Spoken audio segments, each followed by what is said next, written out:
shocking videos on the internet today. You guys gonna smash that like button for these dope clips for today so we can't break the algorithm. Going to sit back, relax, and let's get right into it. So I guess this is a blade sharpener. Let's check this out.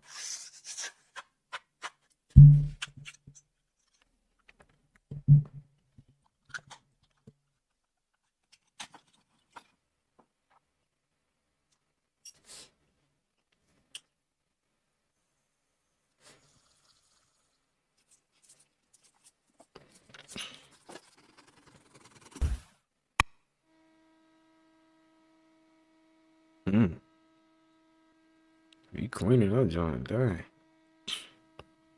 You bringing it back to life.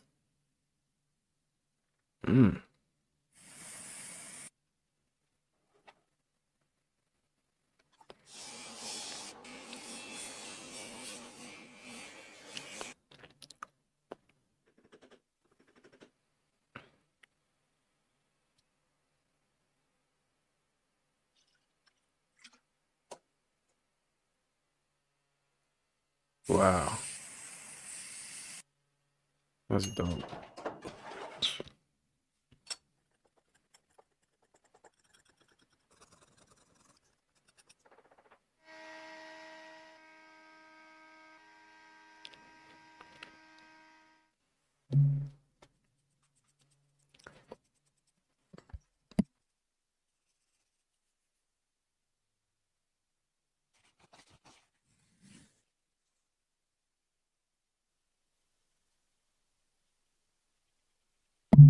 Yo, he bringing that thing back to life, right? Cleaning it all up, getting all the rust off of it. Dang.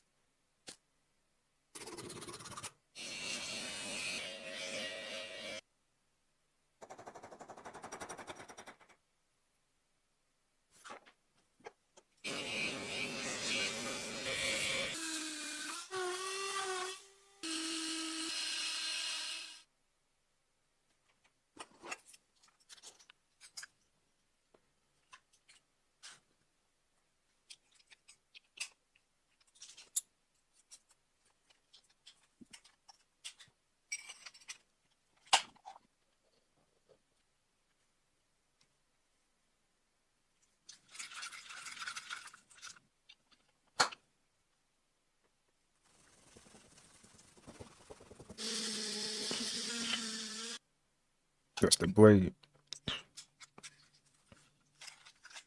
Oh, it's a pencil sharpener.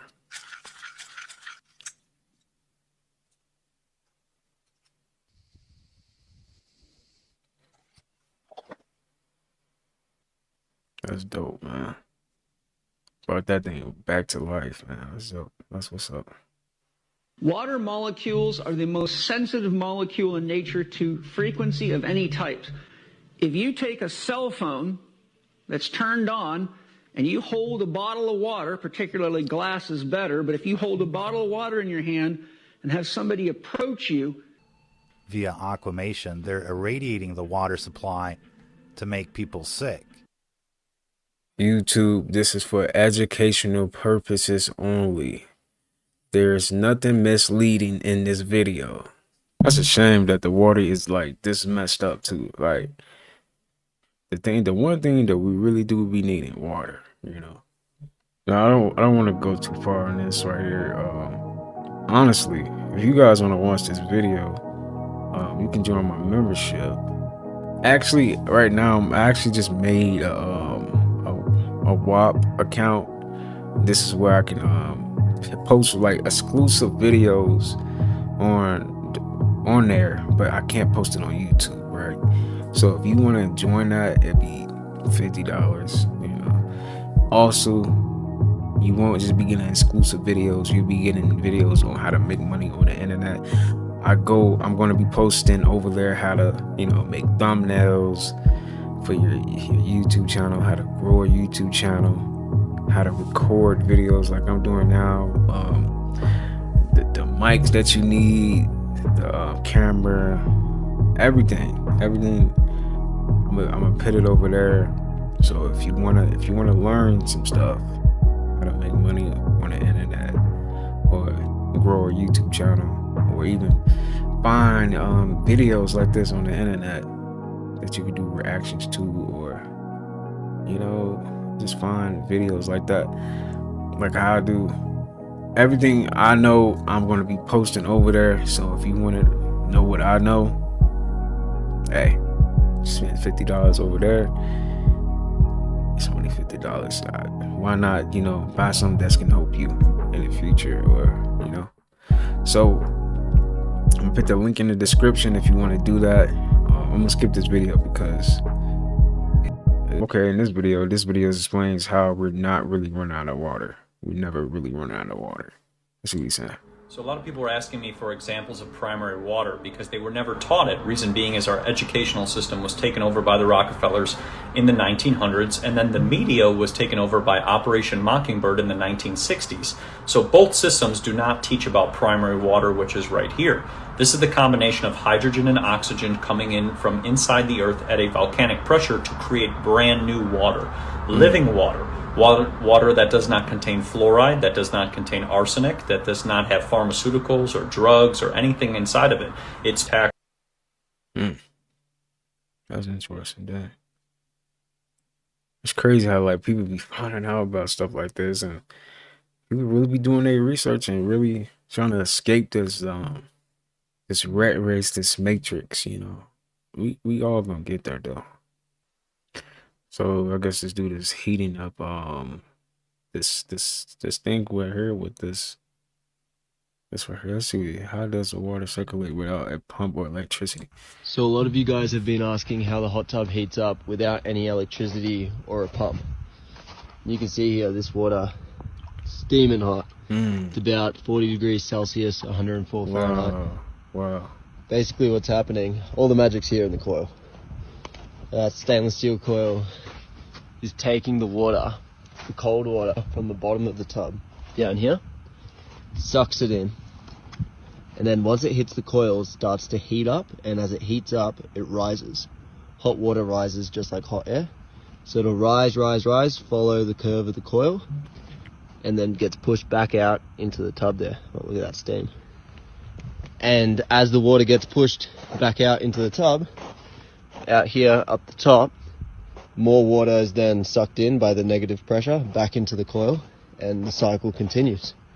And that's it. No pump, no electricity, no moving parts. That's how it's done, even out here in the snow.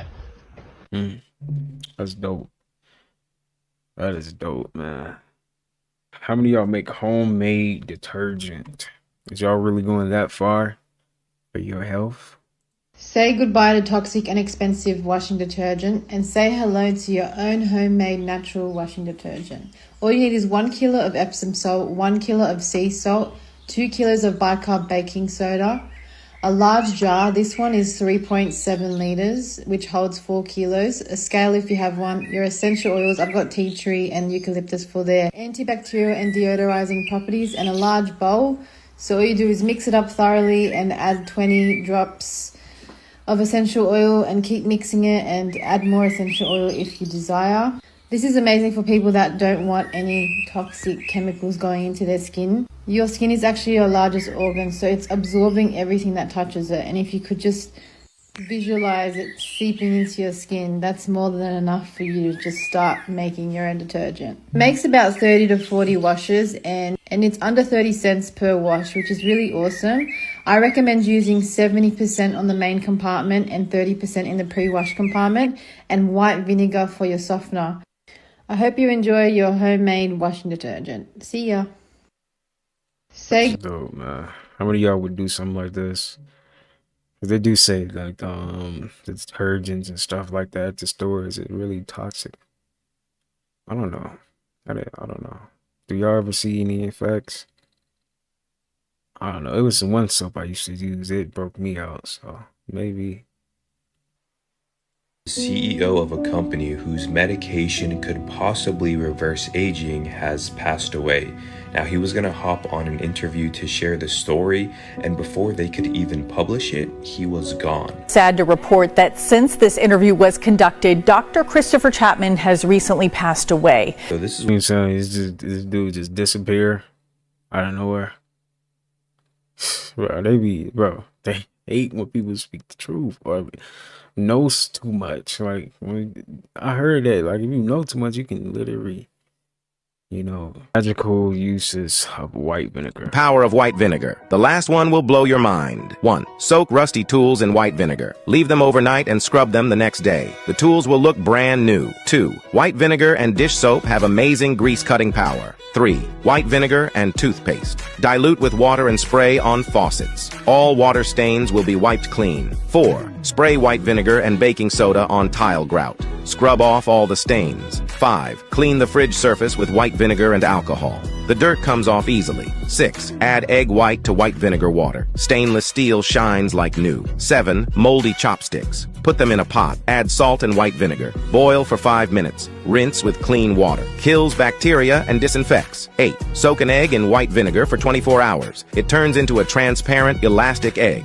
9. Shower heads get clogged over time. Add baking soda to a bag. Pour in some white vinegar. Soak the shower head in the bag. After an hour, it will be unclogged. 10. Kettles develop thick lime scale over time. Add 2 potato peels, an eggshell, a little white vinegar, and some water. Boil and gently shake the kettle. The lime scale will come off. 11. Washing machines get dirtier than toilets if not cleaned for 3 months. Pour 200 ml of white vinegar on a towel. Put the towel in the washing machine and start the spin cycle. Then add some baking soda. Start the wash cycle. The water and baking soda will clean every part of the drum. This removes all the dirt. Follow me for more tips.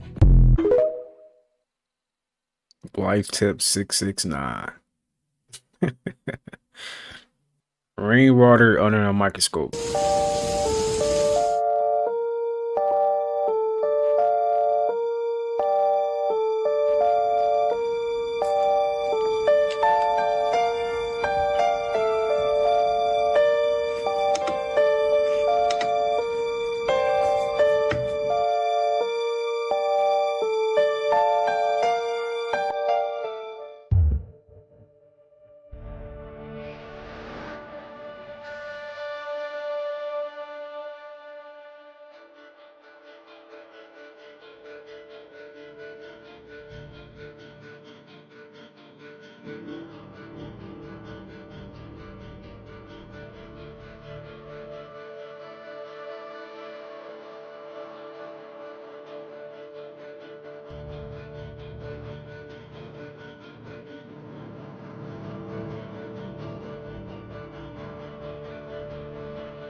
It's nasty. How I grow 70 pounds of sweet potatoes for every $1 sweet potato from the grocery store. Make sure it's an organic sweet potato. Place toothpicks around the center of the potato, just barely into the potato. Find the end that was connected to the plant. The round end goes up, the tapered end that has a stem goes down into the jar. The toothpicks hold it out of the water. Fill the jar full of non-chlorinated water and set on your windowsill and watch the tiny starts form. Once the starts are well established, you carefully twist them off, place them in rooting compound, and into another jar of water. The potato will grow more starts. I've had up to 30 starts from one potato before. Place those starts in the ground after the first frost. Make sure that they're well mulched and well watered all summer long. And come fall, tear the plants away and dig up your potato gold. We get about 70 pounds of sweet potatoes from every potato that we start. That made me want to try that. Hey.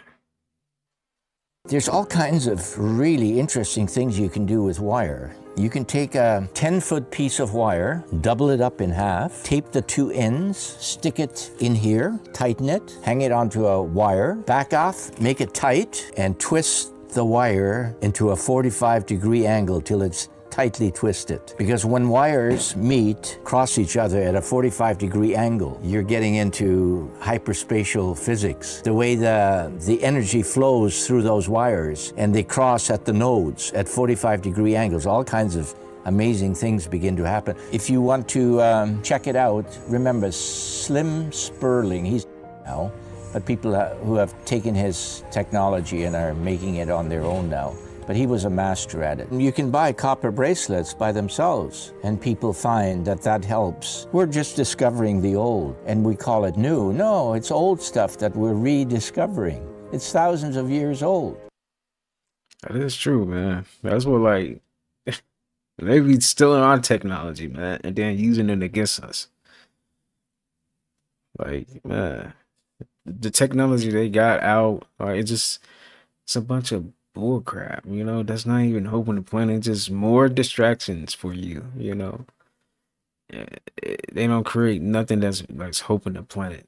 No technology. There's no real technology for real that's really like mainstream, that's really hoping, you know, the planet. That's crazy though.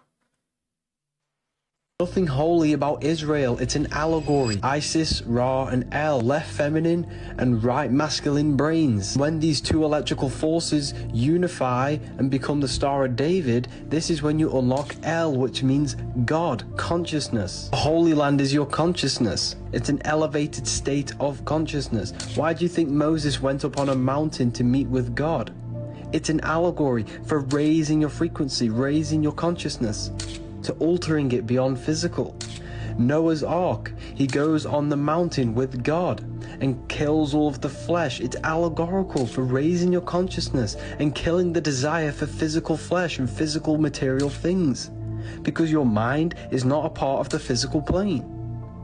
It's a higher dimension. The mind is God. The Bible's written in allegorical code so that it engages us to use our right brains and decipher things and engage in critical thinking. Today, we're just given everything. We're given information. This is why we're so stupid. We need to use our right brains and decipher symbols. This is why the ancients were so advanced. He is right though. How many of you guys have a mirror lighter?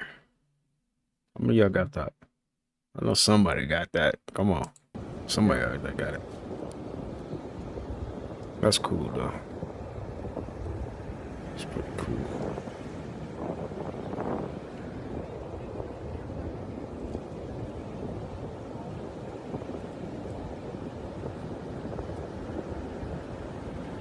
It's literally putting a fire on it, lighting it up from the sun. That's dope. How many of y'all got something like this? Come on, I know somebody out there got something like this. Or you had it before. That's dope. Where he at? California? So look, this is California. Like the beach from GTA. Wait. This video is interesting. I ain't gonna lie. I don't know. It says about addiction in all its forms. Let's watch this. Let's see what he's talking about. It's an animation.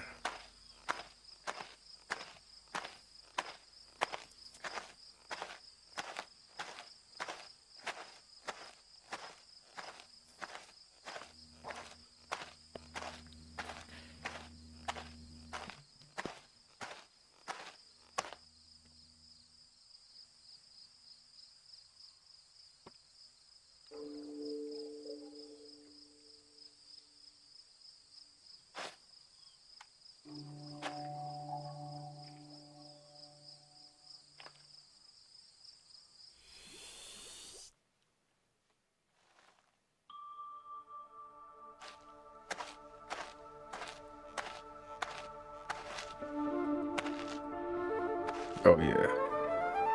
That boy got they off that bird off the weed. Oh man.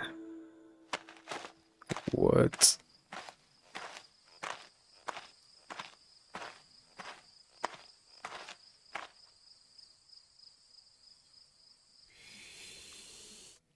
Uh-oh, he took another hit. Wow.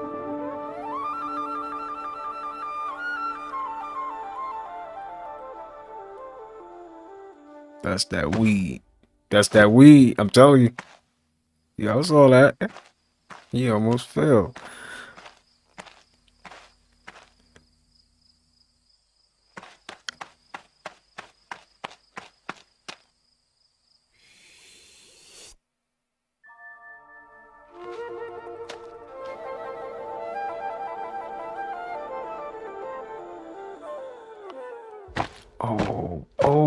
Oh.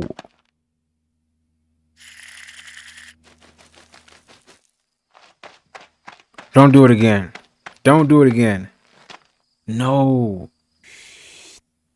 Oh my God.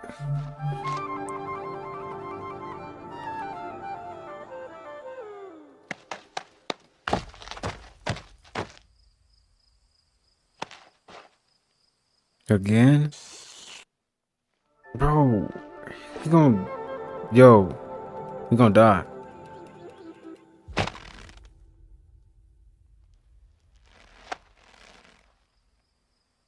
I think he just needs to stop. He just needs to stop.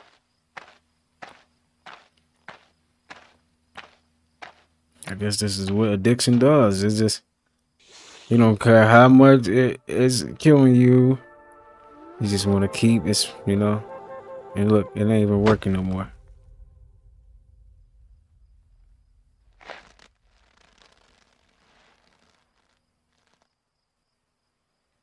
You gonna go again?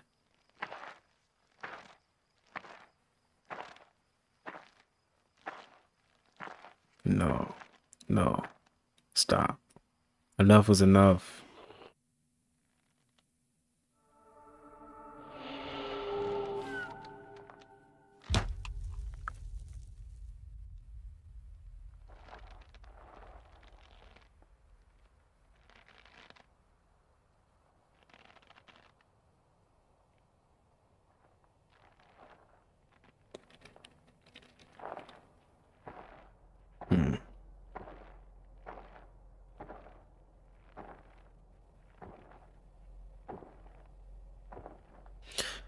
Basically, just no matter how dark it get, man, or how, you know, hard it get, that drug would never be enough. You still gonna feel like blank blank once you're off of it.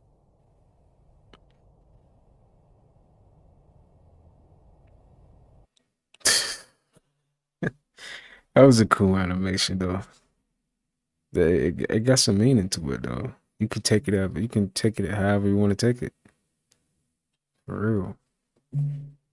Whatever addiction you got. The secrets to holistic. What is this? Dear Elon, I doubt you'd want to come face to face with me, boy. You're your boyfriend, no doubt. Lies. Oh, and I'd see right through them, and you know I would. Would it be a dream come true if you met me in person? Would it? Is this real? Please. Like, wow. That's all I got. 3 women unalive, 1 in critical condition. This is why you don't drink and drive, y'all. Exactly. The driver was seen going 116 miles an hour, y'all. They was drinking, blazing up, playing music, pushing the gear, pedal to the metal, like it's NASCAR. Y'all wanted to turn up. You could have did that at home. This was one of the people who were unalived in the process. This is her comment following somebody else that just passed away from somebody being reckless driving. Crazy how your life was in his hand and you begged him to stop, all because his choice, she's gone, this person. And she literally said, this is exactly why I be scared as fuck when other people be speeding with me in the car. But you didn't stop. This person who was speeding when you was in the car. Y'all, I don't play that. If you want to speed, let me out. I can do bad all by myself. I don't need you to play with me. If I'm in the car by myself and I decide to do something like that, reckless, that's on me. But I'm not going to play with nobody else's life. Sad, sad situation. 3 gone, 1 in critical condition. Look at that, y'all. 116. And they're recording this shit. This happened in Florida. They were driving a Jeep. When the car veered off the road, they said it hit a pole and then it just continued to flip. They said when the paramedics arrived, 2 were already pronounced gone. The other 2 was rushed to the hospital, where 1 was pronounced gone at the hospital, and then the other one is still in critical condition. Hopefully that one pulls through. But y'all, this is a learning lesson. Stop drinking and driving. Stop being reckless. And don't speed to your destination. You're going to get there either way. 3 women unalive. That's sad, man. Country singer Morgan Wallen exposes just how demonic SNL really is, y'all. So Morgan Wallen got invited to be on SNL. And at the end of the show, y'all, this man just literally left. He only said bye to the host. And then he was gone. Then he took to his Instagram and said, "Get me to God country." It don't take rocket science to know what he meant by that. You go on a show that be doing hella little demonic skits, especially the one with Lady Gaga, and you have someone that's a believer of God go there and then just leave because he felt something wasn't right. And then he put that on his Instagram. That's not by coincidence, y'all. This is the clip I'm talking about. Thank you so much to Morgan Wallen. I had a wonderful time. Thank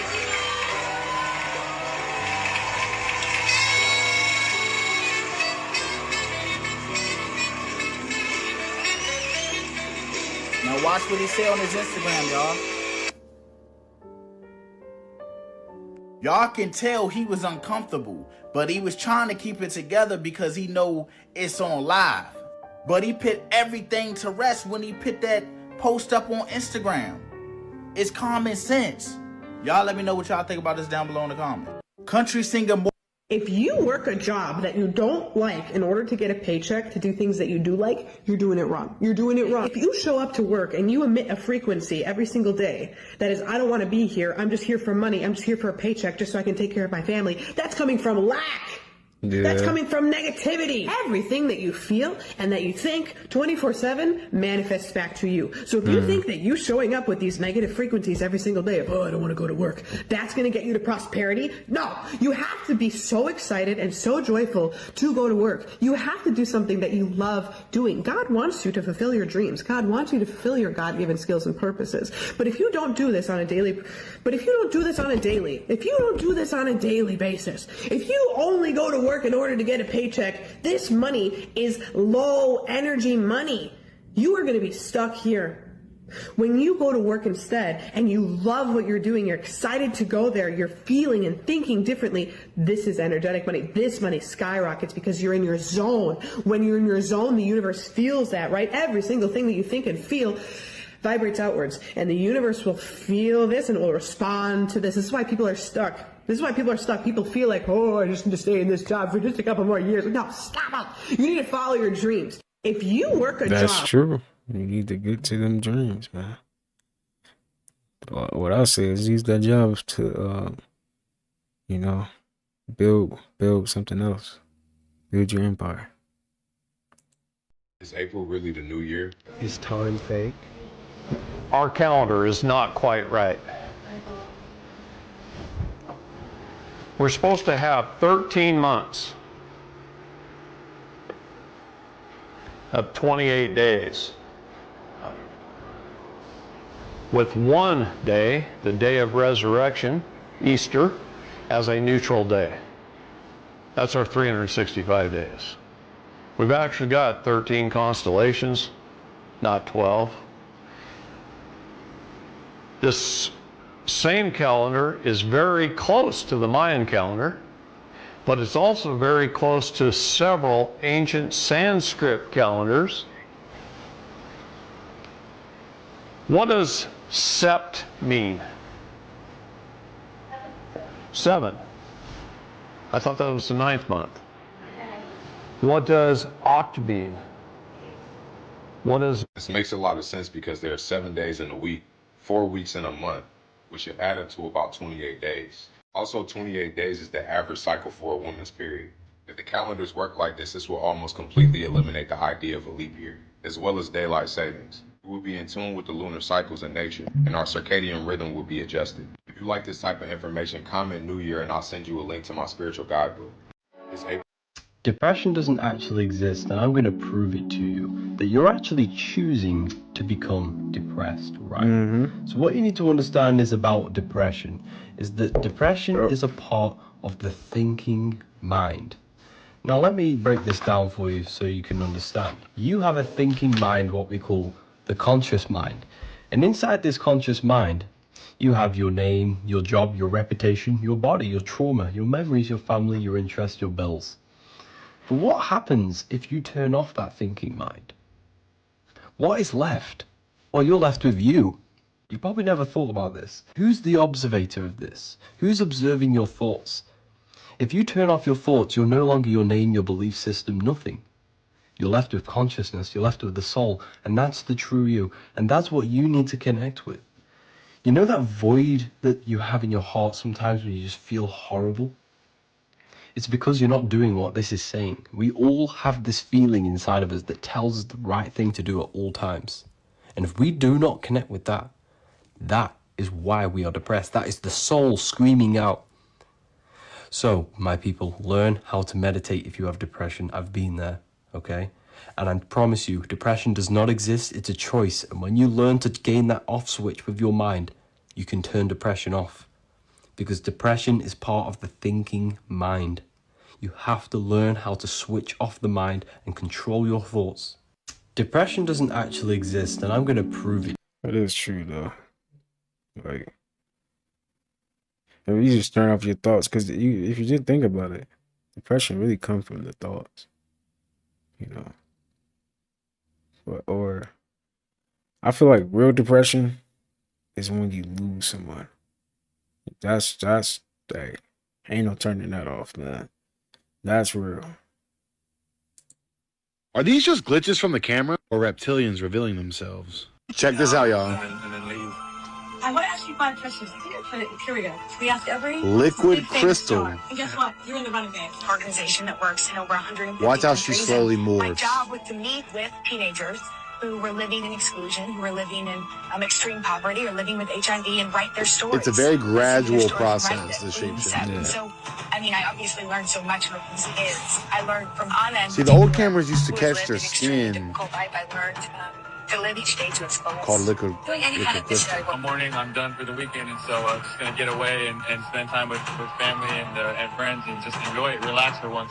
Kind of a fat chance on. Watch how it morphs, y'all.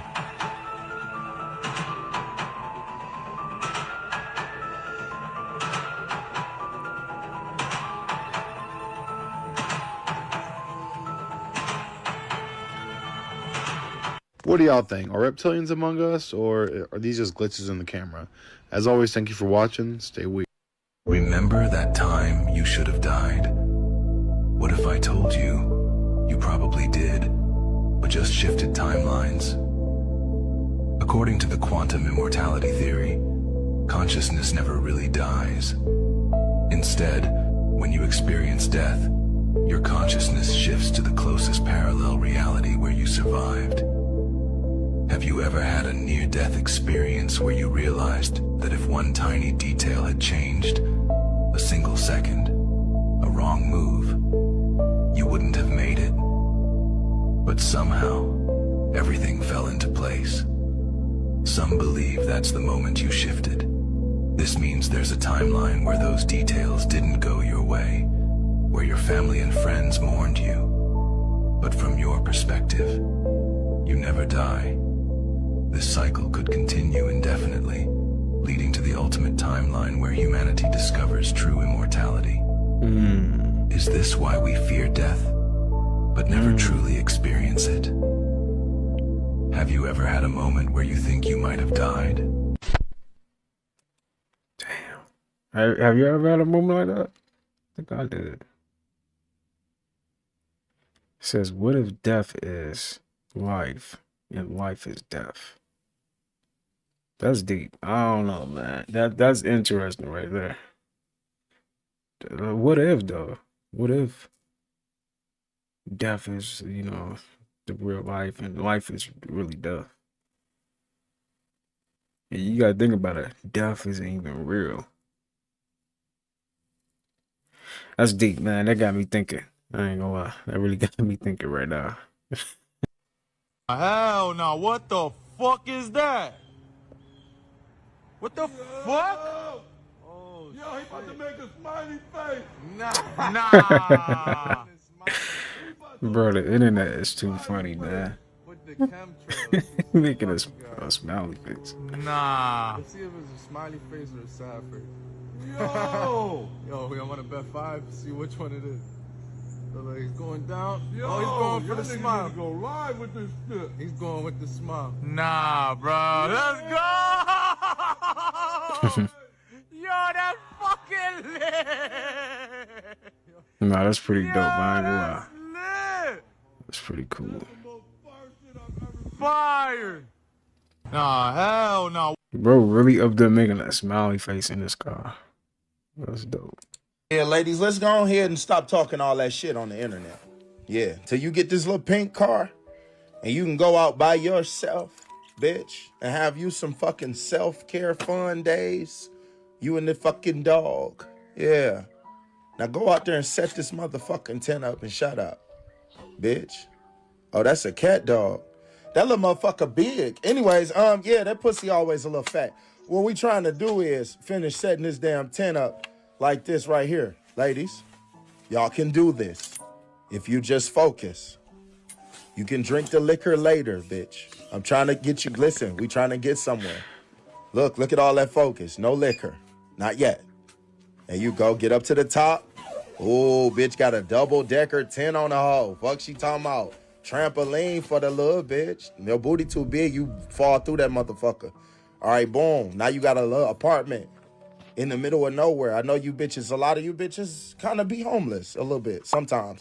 You talk a lot of shit, though. But listen, let the seats back right here. You and the cat, you and that big pussy. There you go. Boom. Ta-da. Roll that pussy around in there. There you go. You see how shit working? You see how life will just work for you instead of against you, like your edges? It's crazy. Your edges be working against you all the time. They don't give a fuck about no you. Look at this shit. At the snap of a finger. Now you're a real witch, bitch. Shut up. He's talking about over the snap of the finger. Like, bro, stop, man. This shit crazy. Got your little hammock in there. Little sit down area. Get you some tea. Yeah, it's a tea party. Bitch, you a princess. Yeah. Look at Big Mama Kirby on the floor. I see it. Everything going right up in here. This shit fire. Now just imagine if you could just shut the fuck up when your man get there. It'll be even fire-er. Damn, y'all can go up here and fucking fall through.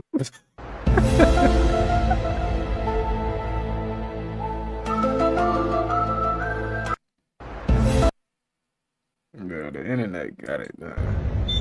Oh. Copy. Y'all remember that? That was crazy. That was a crazy time. The control of the experiment. This is before the software update. It is destroying everything. Just like that, the Cybertruck is updated and it should not be crushing any bananas. I'm so impressed. Everybody's been waiting for this, the finger. Without further ado, Why? the Why? control of the Without further ado, now you didn't lost the finger. Stop. He could have put like a pencil or something. He just wanted to try his finger. I would have never did that. No. Tick, tock, tick, tock. Do it feel like time is moving a little different now? It seems Time been moving. We already 4 months into the year, y'all. Let that sink in. Time been, hey. it's a reason why they call it cell phones. Your cell phone is like a jail cell that can trap your consciousness. Oh yeah, this shit is real. It seems like this generation is getting dumber every day. They are numb to what's really important and they support all the bullshit that's not important. Think about it. It's only so much I can say about these topics, so if you want to know more, check out the ebook. Tick. Boy, you know you can't cook noodles no more. Your noodle privilege is over. Let me see them noodles. God damn. Boy, you know you can't.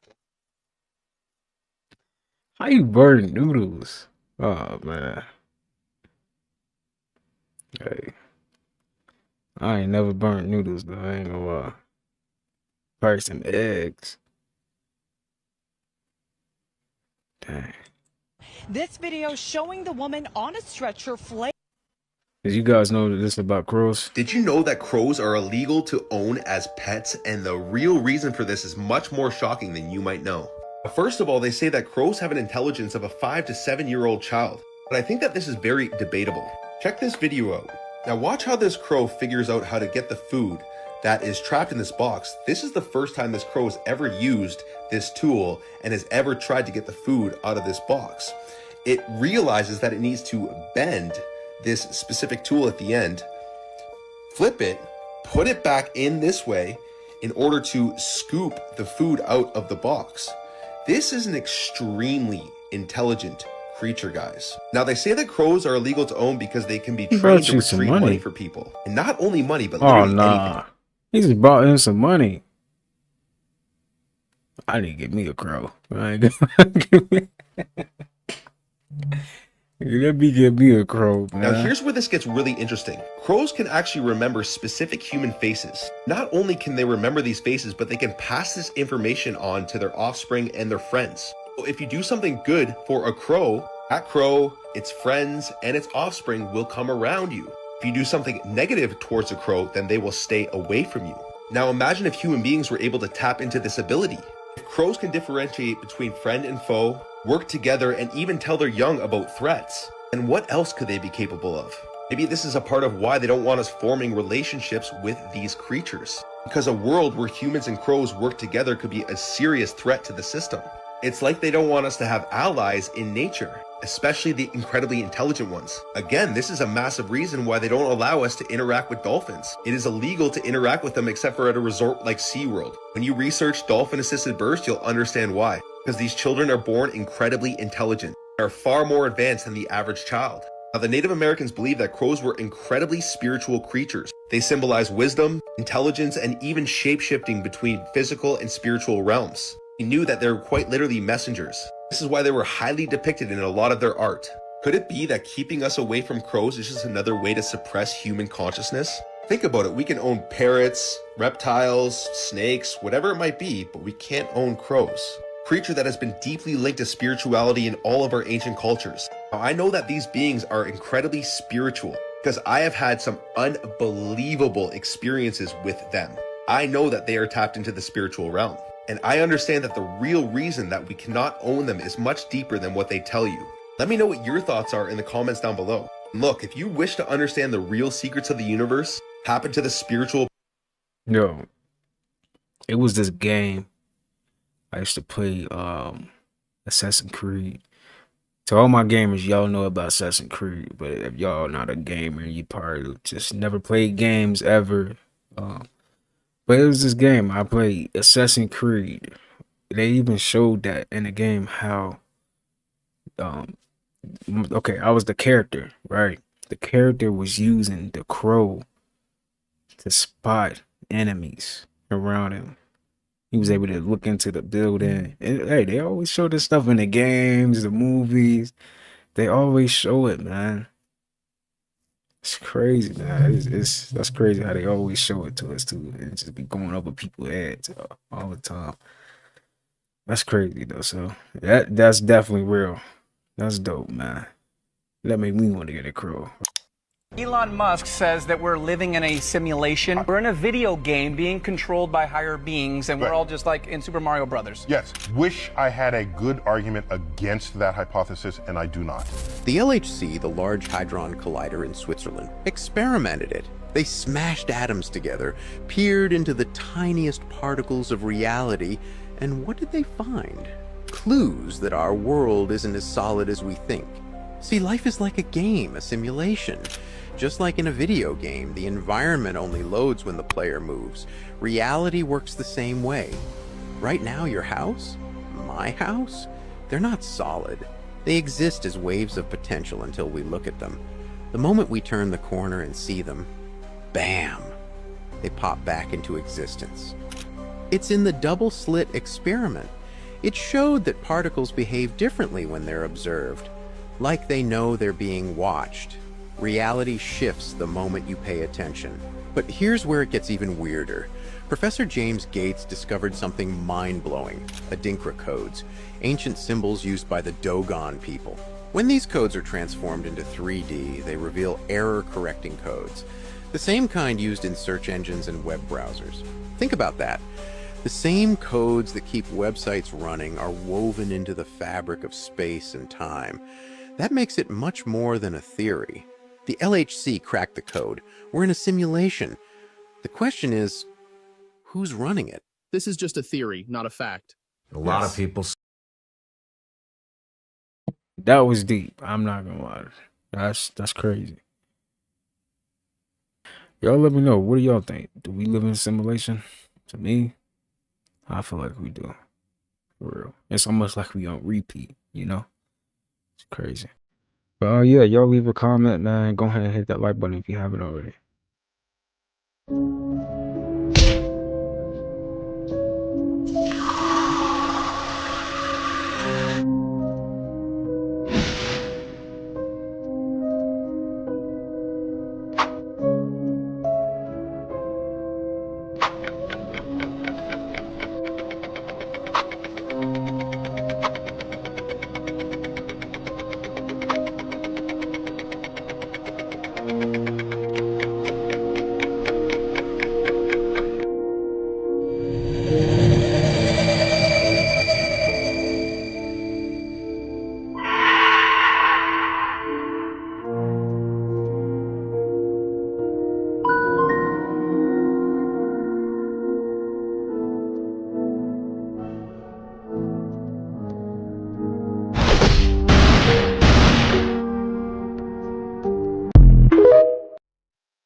Hey, I ain't gonna. I had a weird bull for the first time a while ago. They're good, but after seeing that, it's like, dang. I guess there's really some bad stuff in there. That's wild. Now I don't know if y'all can tell, but my mic sound like a lot better, right? I don't know. I was using that other mic, and it was. Started to realize I was looking at my videos, and my mic wasn't sounding too good, so we using this now. Hey man, y'all go ahead and hit that like button if y'all enjoying this video. The Reptilian Story, according to the Zulu, Part 1, the Chitauri.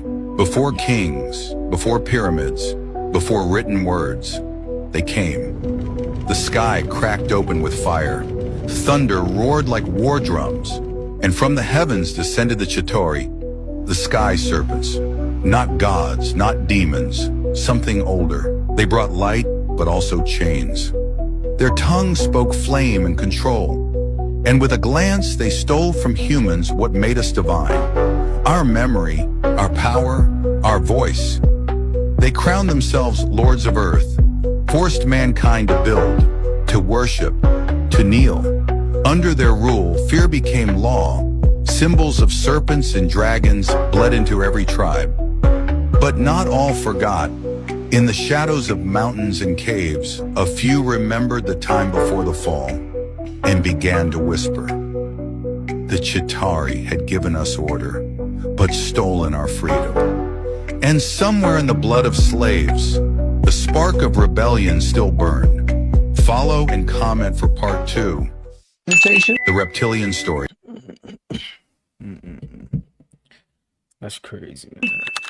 Well, I'm going to speak about the It made me wonder, like, how did that really? fact that in that time, How did it really happen? You know, how did we let this species take over our planet? They are spraying the sky with poison, and here is the proof you have been waiting for. Let's check this out.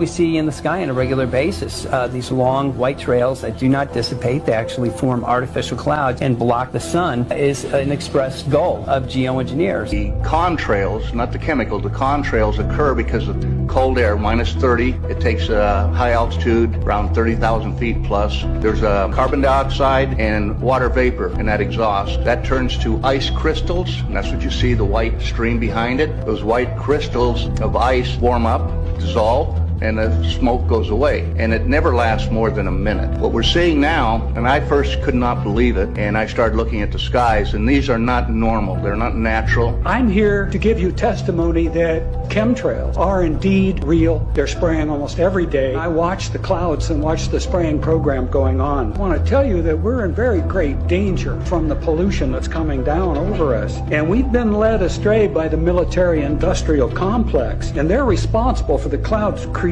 and weather manipulation programs. They're dark operations. That's why they're not out in the media.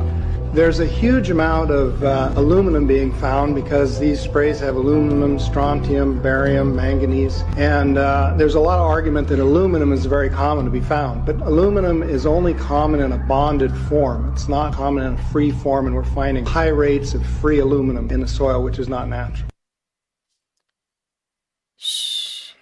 Wow, man. You know, they don't miss a beat. They do it every day. Every day.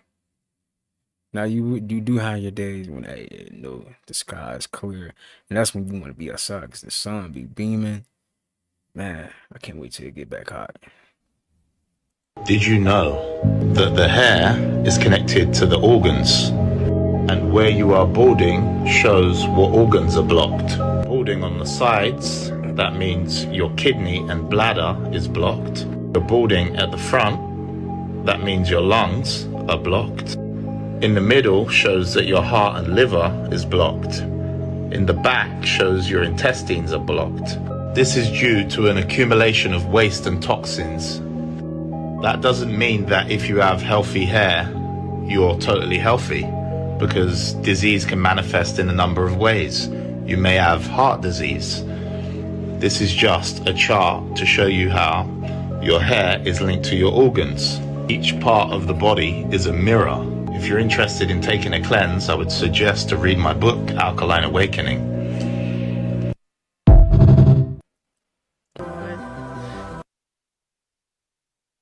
That's wild. That make me wonder what is in that water. That's crazy.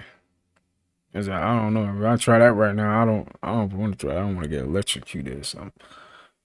That's crazy though. Never know when this might come handy. I'm going to show you how to make the Dakota fire hole. First, you want to dig a hole in the ground about a foot or a foot and a half deep. The deeper you dig, the more concealed your fire will be. Now you want to dig a second hole about a foot or so next to the first one. This is going to be the air intake hole, and for optimal airflow, you want it to be upwind of the fire hole. I'm going to use some milkweed to read the wind direction so I know where to dig. Dig the hole slanting downward toward the bottom of the fire hole, because we got to connect them underground. Dig as far as you can with your shovel, and then what I like to do is cut a stick with a slant at the bottom, and then pound it through with a bigger log. And then bore it out a little bit more to make it bigger. This hole doesn't have to be that big. And then start your fire. This fire is very efficient at burning wood. Once it gets hot, it creates very little smoke. This is a good fire to use in very windy conditions, which is why the Native Americans used it in the prairies, also to avoid grass fires. Very efficient way to cook food and heat water, and it's hard to see this fire from a distance if you need to hide. Like I said, you never know when you might need that. That's dope. That's what's up. Sharpest object in the world is actually soft and formless. Water. When pressurized to over 100 gigapascals and forced through a 0.05 millimeter nozzle, water transforms into the world's sharpest blade. This incredible water jet cutter is capable of slicing through fruit, breaking rocks, and even turning iron into a mushy paste. It can effortlessly penetrate multiple layers of bulletproof glass stacked together. Even the hardest material on Earth, the diamond, has to admit defeat when faced with this powerful force. Yo. That's crazy. Water is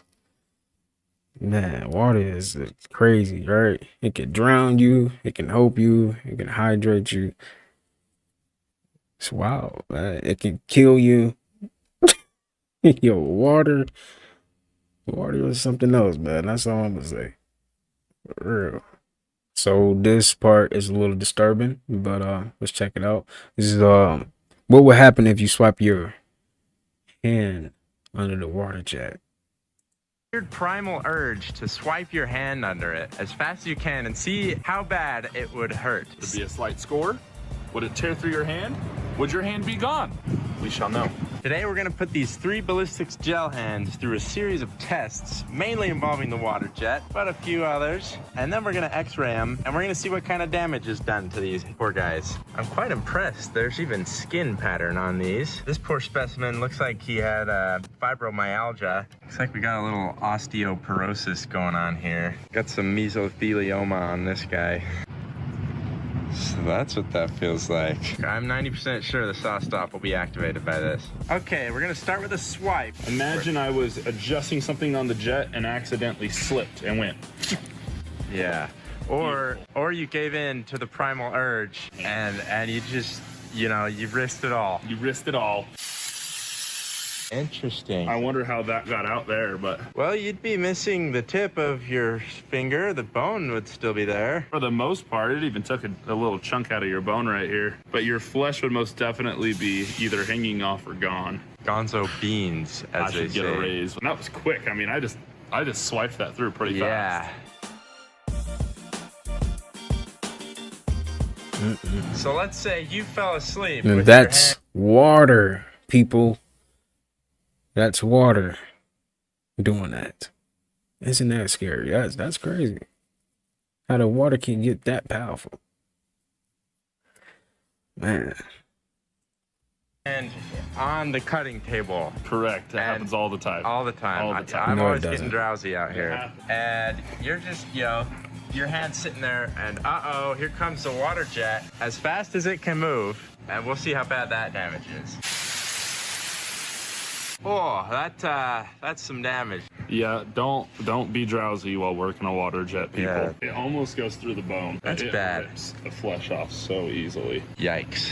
This is what the slow motion footage looks like. For some reason, it sprayed back and covered the entire camera lens. Yeah. So we're gonna do one final swipe test here across the palm. Let's see this. Let's see Medium this. fast This is speed. crazy. See how well it goes through the bones.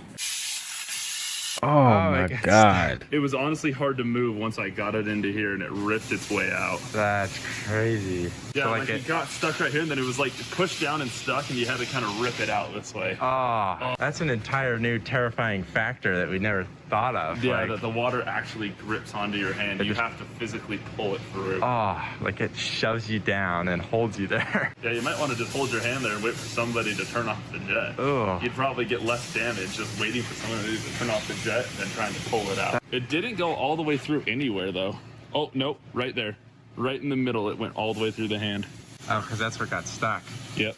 Look at that. Oh, it's pulling apart. Like you can simply just... So don't mess with a water jet at kids' home.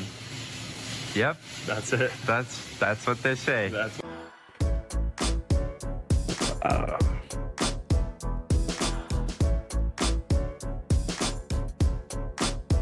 Okay, now we got the clear ones. We're going to pierce right All here right. on the palm. We get the point. We get the point. All right. All right. This video right here. Just watch.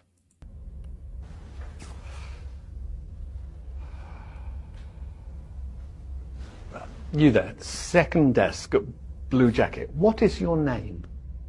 My name is Alexis.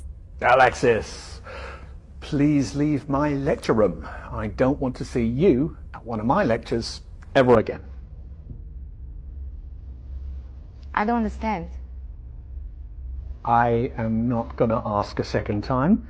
Thank you.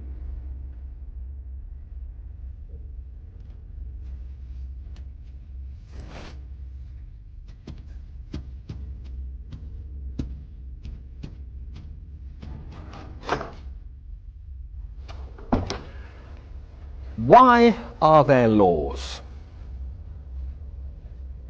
What are laws for? Anyone? Social order? to protect the person's personal rights.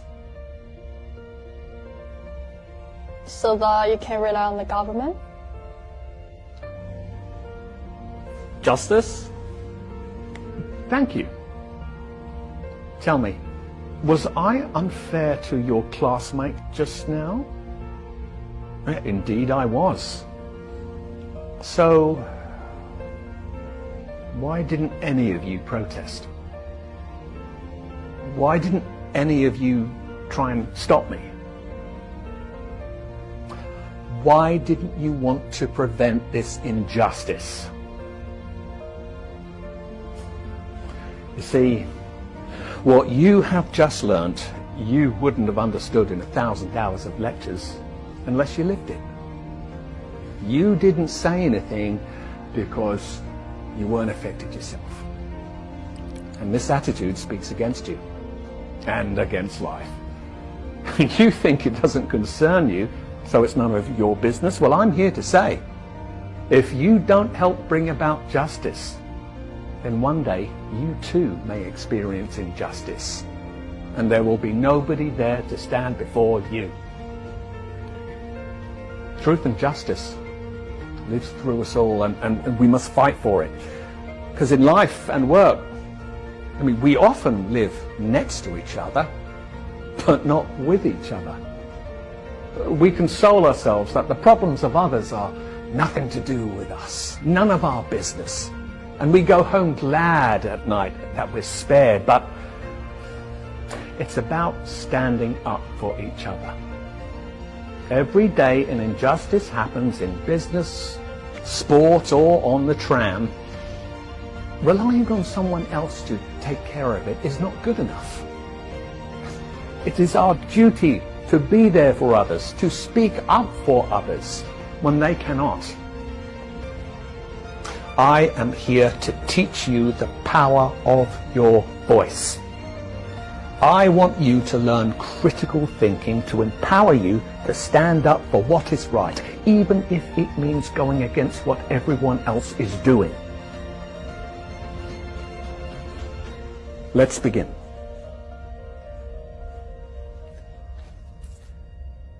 Yo, this video is deep though, I ain't gonna lie. If you watch it with your third eye, you'll see what I mean. What if? What if this planet really is a simulation, and that's why as souls we all have to leave every single night? What if we are like a game of Sims inside of this world, where if you ever played The Sims, you know you have to make your sim go to sleep, otherwise they physically cannot function. And I can't help but notice the similarities, how as humans we have to physically leave this earth for 5 to 8 hours every single night, and our spiritual selves, we have to take a break from these vessels before we could be transmitted back into the planet. And that got me thinking that this planet must be a simulation, otherwise where the heck are we going every single night before we get back? And what if the reason that we're having to come to this planet for 12 to 16 hours every single day is because we're here to evolve? And what if in order to evolve, we have to feel this illusion of separateness? Because if we were always connected to the all-knowing whole of everything, then we would already know everything all at once. But what if, in order to become more like God ourselves, we had to physically come here as an individual soul, feel the illusion of separateness, and individually evolve and ascend ourselves and our consciousness levels? What if the longer that we were on this planet, we realized everything, literally everything, is a lie? What if the people who seem the craziest are the ones who just realize what's going on? What if every time you dug deeper into any single topic on this planet, you found out that what's on the surface was a lie?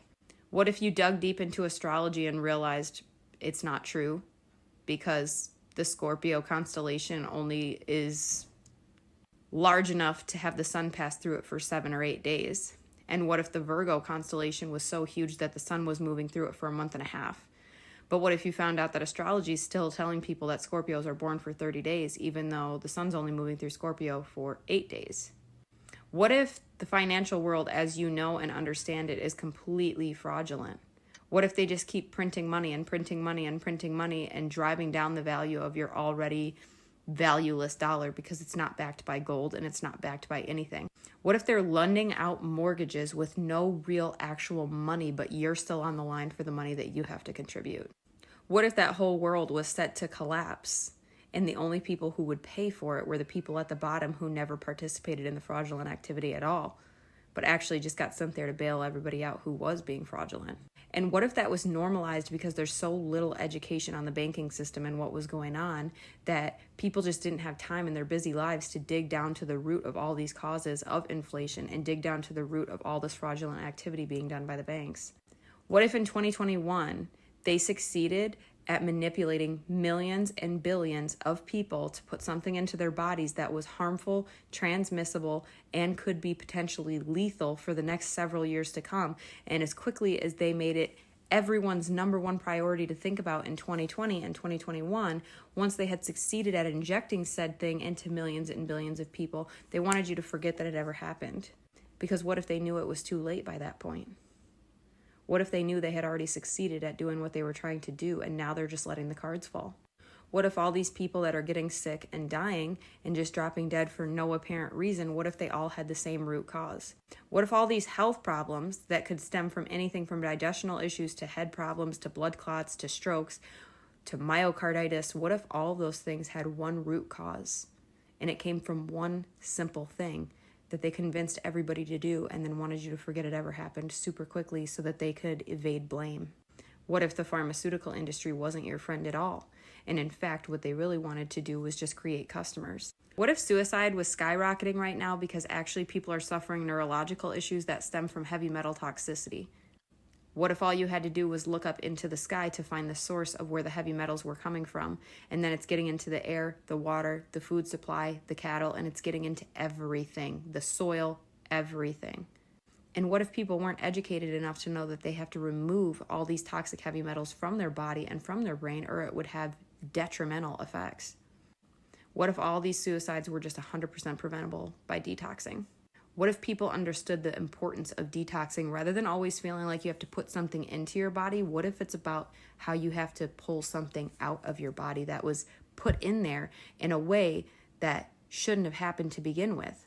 But what if people were just too busy to look up and to do something about what they saw in the sky? And what if all these problems have all these root causes that can ultimately be tracked back to two things: depopulation and profit? And what if the veil started to be lifted on this planet so quickly that the entire collective woke up and seen what was going on? Would that be enough to shift the frequency of the entire planet so that these things would not stand anymore?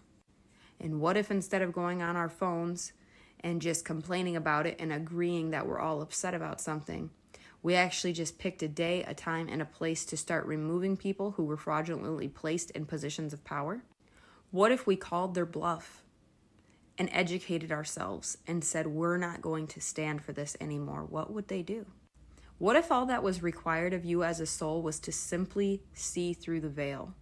What if all that was required of you as a soul was to simply evolve your own self to a high enough level that peace is the only thing that could prevail here? What if, as an entire collective global community, we all were operating so peacefully that war and genocide and famine could not exist here? And what if their next big plan, after they crash everyone financially, was really to hoard the most powerful resource in the world that everyone needs to survive, which is water? What if people like Bill Gates were already beating us to it because they were buying all the land with all the aquifers, and they were buying all this land near the world's largest sources of natural water, like the Great Lakes? What if in the future they're trying to force people to be able to pay per shower or pay per glass of water that they drink? And what if it wasn't just unlimited access to the water where they just send you a bill for what you used, but what if it was the opposite? What if you had to prepay for water and you had to pay by the gallon? After they've already financially bankrupted so many people, how would people afford a shower? What if this is their true plan? And for once in our lives as a global community, we had to get ahead of this instead of behind on it and wait for the bad to happen. What if we could just get ahead of it and prevent it from the very beginning? What if? Hey, it's a lot of what ifs, right? What if we didn't have the system, man? Things would be looking a lot better. What if we did come together? Why did this guy make this such a big deal?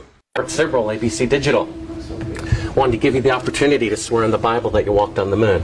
Will you put your left hand on the Bible and swear to God that you walked on the moon? Gentlemen. Mr. Seibel. Yes? If you really walked on the moon, why would you not do that?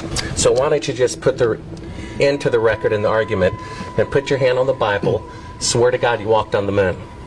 Mr. Seibel, knowing you, that's probably a fake Bible. Really?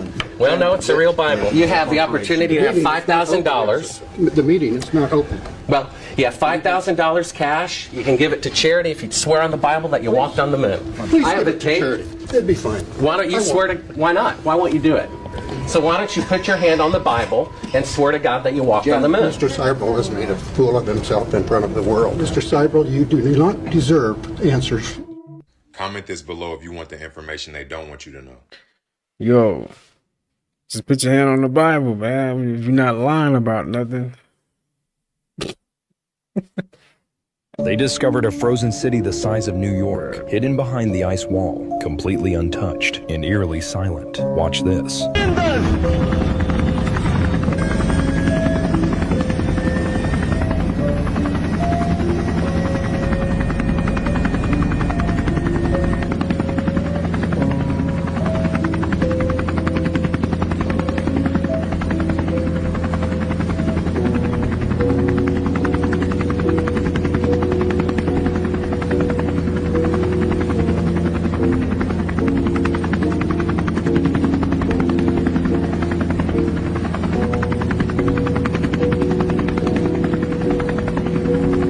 If it's been there this whole time, who built it? And why was it kept secret? Because they discovered a frozen city.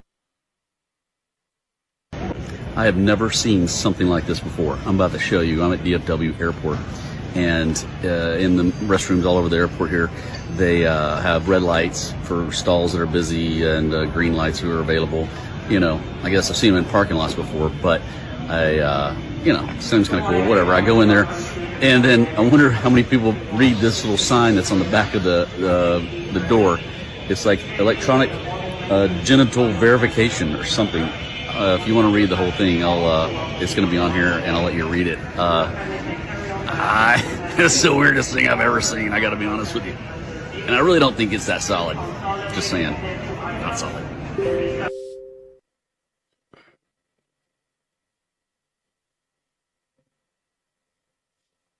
This is in Dallas, Fort Worth. Yeah, this is in Dallas. I don't know if I've seen this.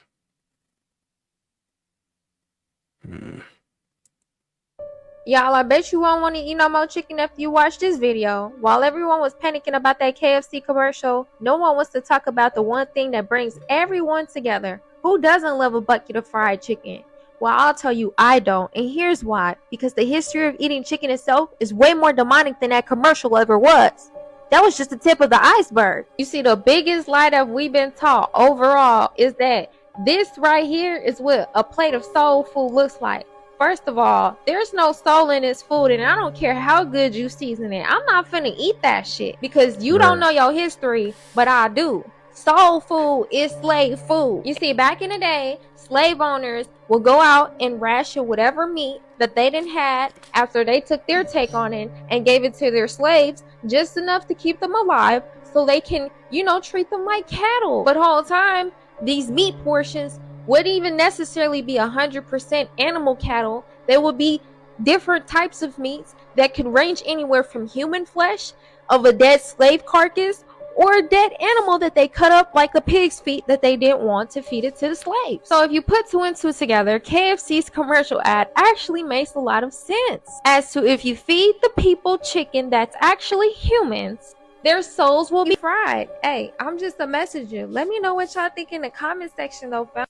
Y'all are People still gonna go get their KFC, they Popeyes, Chick-fil-A, McDonald's. Still gonna go get it.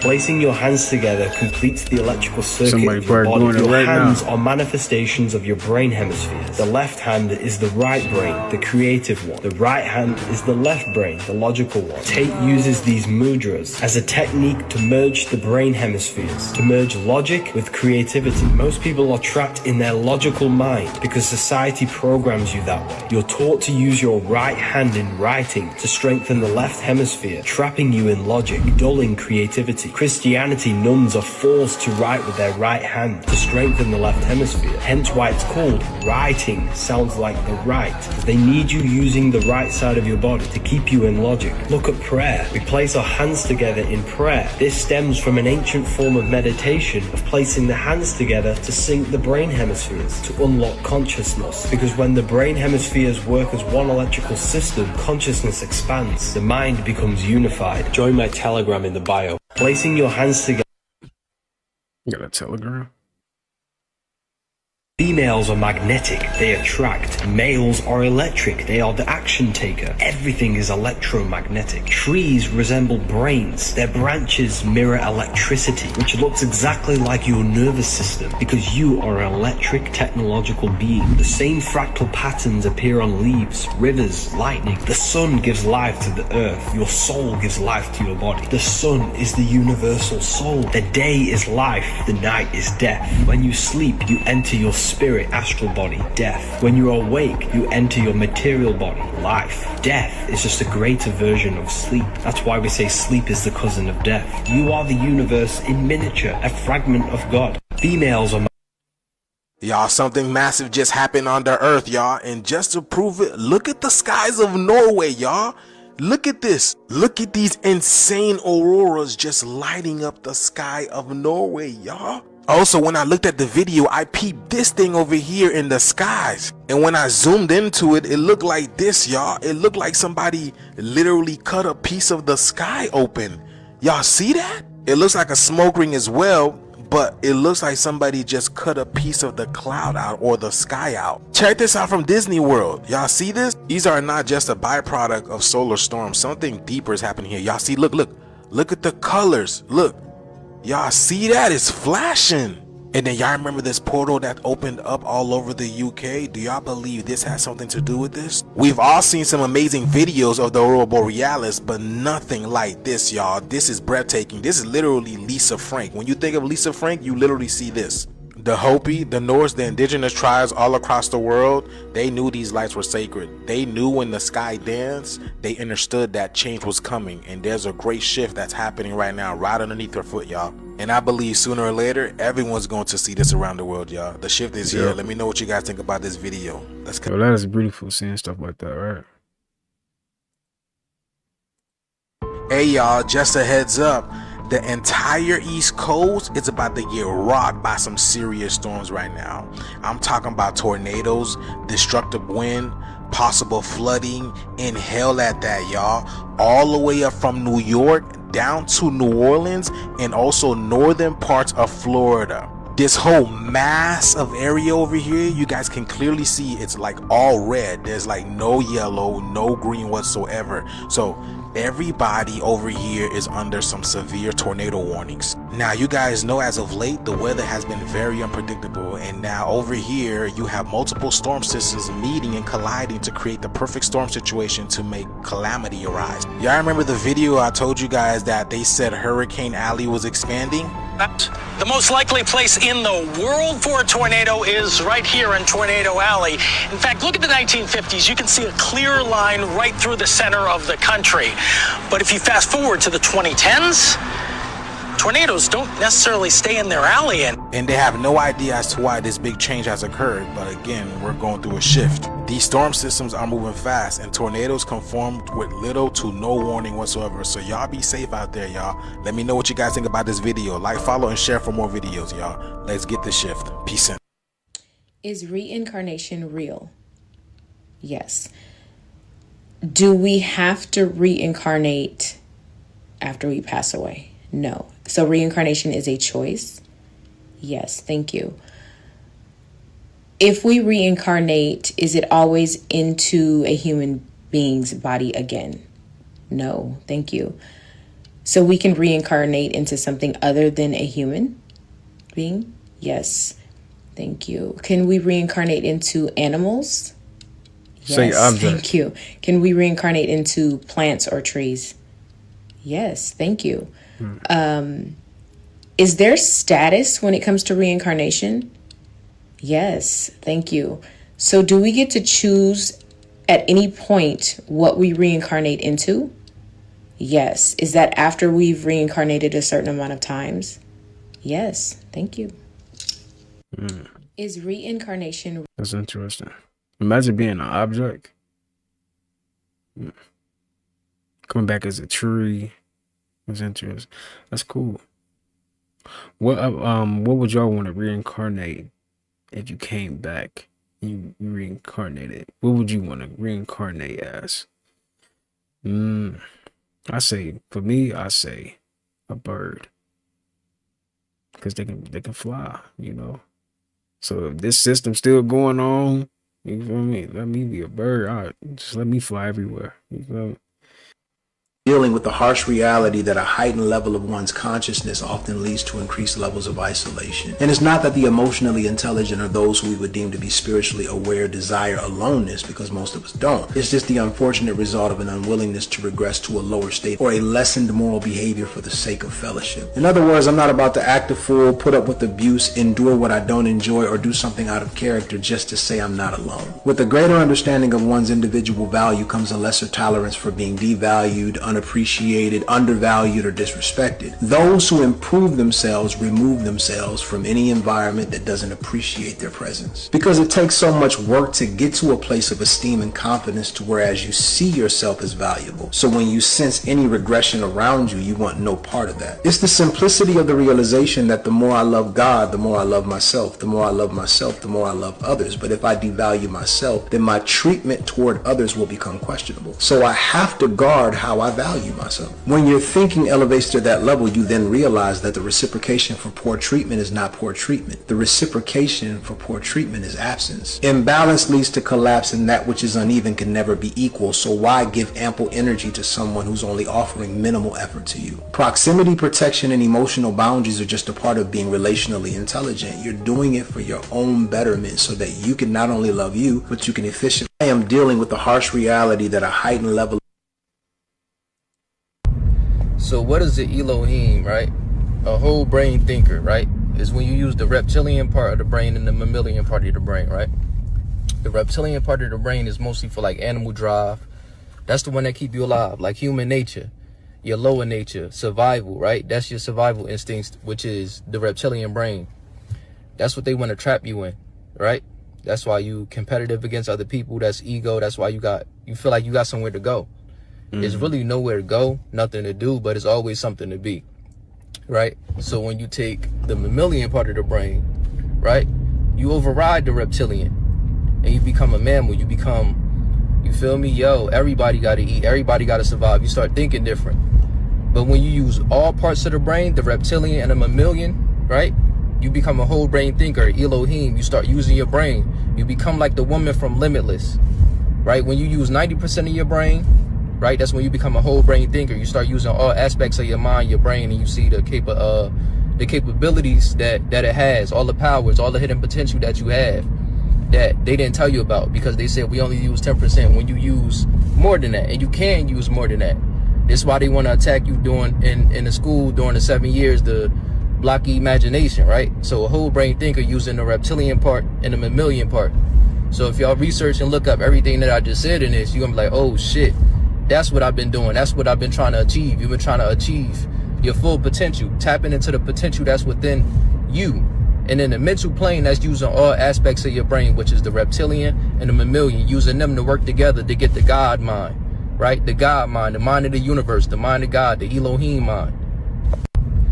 If you think you're under spiritual attack, you need to hear this. Stop.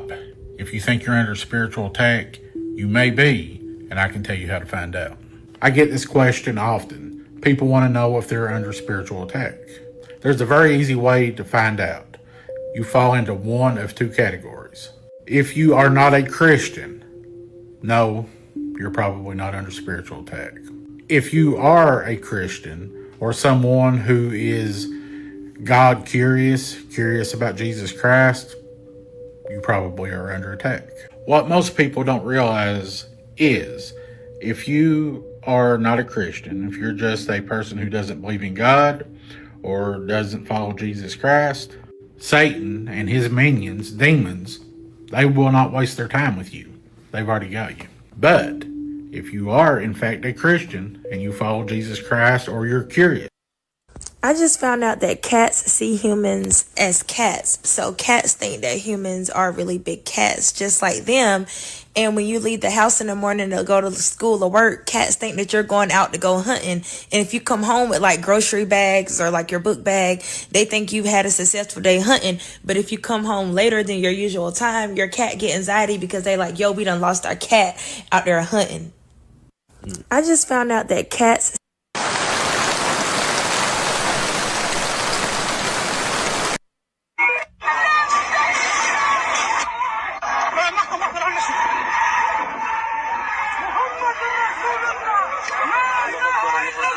Snacks and drinks that disappeared off shelves.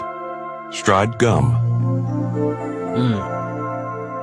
Dark Side Skittles. I don't remember those. Pop-Tarts Blue Raspberry. Dang. Cheetos Twisted Puffs. I don't remember that either. Shark Bites. Shark Bites.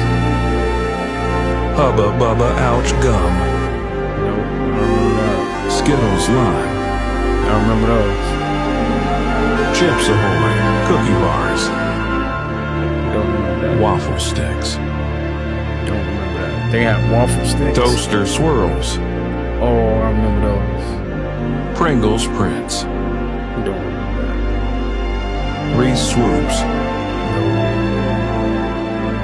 Sprite Remix. Dizzy Grizzlies. Snacks and drinks that disappeared off. How many of y'all remember these snacks? Let me know in the comments. I know some of y'all remember them snacks. There's some snacks on that y'all know about.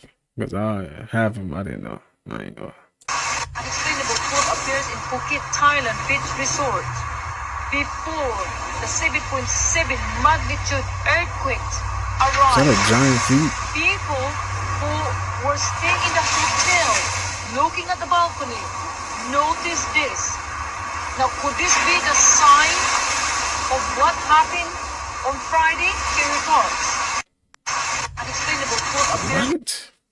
I need to find the original video, bro. This is crazy. What in the Bigfoot is going on here, people? This is a different kind of Bigfoot. This video right here is amazing. Of that earthquake that happened in Bangkok. I did mention this in a dream, and that I saw the creator, and he said that he was going to do a shakeup. And as you can see in this video, you see that big footprint. Creator said he was mad, and he did a shakeup. And there's still these volcanoes that are about to go. These are tough times we're in right now, and we have to change our ways. And this video right here is proof that the creator stepped in the ocean, you know, and that heavy and shook up everything. You know, there's more destruction coming. We got to change, and we have to believe in him. He's real, guys. What in the Bigfoot is going on here, people? Okay. I get it. People can believe whatever they want to believe, but I like the sky god, bro. It's way deeper than that. That's just how I feel. Okay, it's way deeper than that, man. It's not just a sky god. It's just I know it's not that simple. It's way deeper than that. It's way complex than what we think. I usually talk about some pretty scary stuff, but this is next level. A giant footprint was just discovered in the Thailand Ocean, and no one, not even scientists, can explain it. Some say it's Bigfoot. Others think it's an ancient species hidden beneath the waves. But here's the scariest part. Just days after the discovery, an earthquake hit Thailand right near the site. Coincidence? I don't think so, but let's get into the mystery of the giant foot in Thailand. Yo, a group of divers exploring off the coast of Thailand found something massive, a footprint over 3 meters or 10 feet long, perfectly shaped and embedded in the ocean floor. At first, experts thought it could be erosion, but then things got even weirder. Locals believe the foot in Thailand's ocean is proof of a giant humanoid species, one that's been hiding for centuries, and just days after the discovery, a huge earthquake hit Thailand, shaking the entire region. People are convinced the two events are connected. Legends from this area speak of giant beings that once walked the land only to disappear into the sea, never to be seen again, but now something might be waking up. Here's where it gets terrifying. Divers reported seeing multiple footprints, meaning something had been walking down there. And then they saw a massive shadow moving beneath them. They still don't know what it was. Fishermen in Thailand recently reported seeing a large hairy creature emerging from the ocean at night. Some believe this is proof that Bigfoot exists, but what if it never lived in the forest? What if Bigfoot has been in the ocean this entire time? And even crazier, some researchers believe the earthquake in Thailand may have disturbed whatever left that footprint, meaning it could still be alive down there. What do you think? Is this the first real proof of a giant foot in Thailand's ocean? Is this Bigfoot or something even scarier? Yo, if you made it to the end, drop a double eye emoji down in the comment section. And if you Wait. What is going on? Why is his shirt messed up like this? Dang, man. Y'all go drop him a follow, man. Hood Tales 2. No, Hood Tales Z. My bad. Go drop him a follow. Hood Tales Z. He played too much, man. Ain't no way. So you mean to tell me that's the only shirt you got? Like, come on, man. Stop. He plays too much, man. That's cool, though. I get it. Hey. The bills got to get paid somehow. So I don't find it weird after everybody been praising Thailand and how beautiful it is, how it costs of living, all of that, right? They have an earthquake. right, the cost of living is cheaper over there too. So he on to something. Right after they found the pyramid underground, Thailand, earthquake, people seeing aliens in water, underground. There's something going on. Something going on. And what's even crazy, we didn't hear anything about it until we heard it on social media. Like, what is our news doing? How did we not hear about this until social media told us?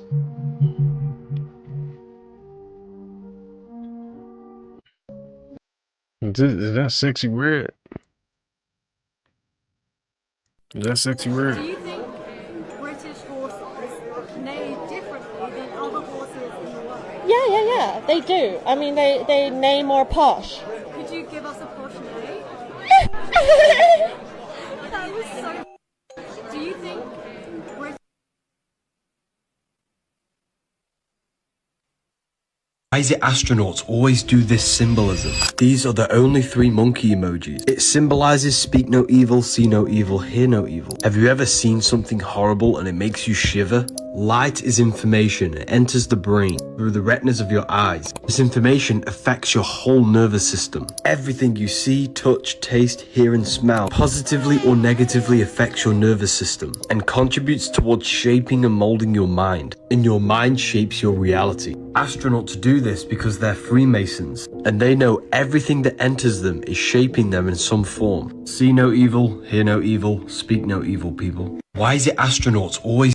Before, I'm going to say it again. These 5G towers, they're not for internet and phone service. That's all a scam and a lie and a cover story for the Project Bluebeam technology, for the microwave weapon that it was designed to be, to zap you with frequencies and mess with your sleep and your health. This is not conspiracy theory. And by the way, those of you that want to throw out the word conspiracy theory, that immediately tells me how ignorant and asleep you are. You don't even know what that term, where it came from, or why they use it. It's simply to discredit whistleblowers, people telling the truth. So when you throw that term around, you just show that you're asleep and a sheep. That's it. So I'm going to show you this video because a lot of these are starting to come out now. These companies and these small mom and pop shops that fix your cell phones on a daily basis. When you take them in, they're broken or they need repairs or a new screen. These people that own these repair shops are now making videos about what they're finding when they take your phone apart. There is no 5G chip in these phones. They're not only charging you more money for the phones and making a huge profit, but it's not even got the 5G in it. That's why your service still sucks. After all these billions of dollars spent on marketing about the blazing fast speeds you're going to have. Check out the video. I have two 5G phones in front of me. Right there is where the 5G chip is supposed to be. And right there is where the 5G chip is supposed to be. And again, I fix phones every day, so you can take this from a reliable source. There's not a single phone in Canada that supports 5G. There's not a single carrier in Canada. I've said it before, I'm going to say it again. These 5G... Just out here finessing people. Finesse, la. Look at their rockets. This is how they claim they get into outer space, is these rockets. Their rockets never go straight up. Every single rocket launch from a government space agency, you'll notice, follows a parabolic curve. It goes up, it reaches a peak, but what they do is as the rocket starts coming back down, they make sure that it goes down over the ocean, out of the way of any curious observers. Anyone can see it coming back down to Earth, asks, hey, how come the rocket's not going up anymore? Well, it's going around the curvature of the Earth, is what they tell us. So every single rocket, the reason that it follows a parabolic curve, they say, is because it's going around the curvature of the Earth. The real reason is they can't get up any higher than that.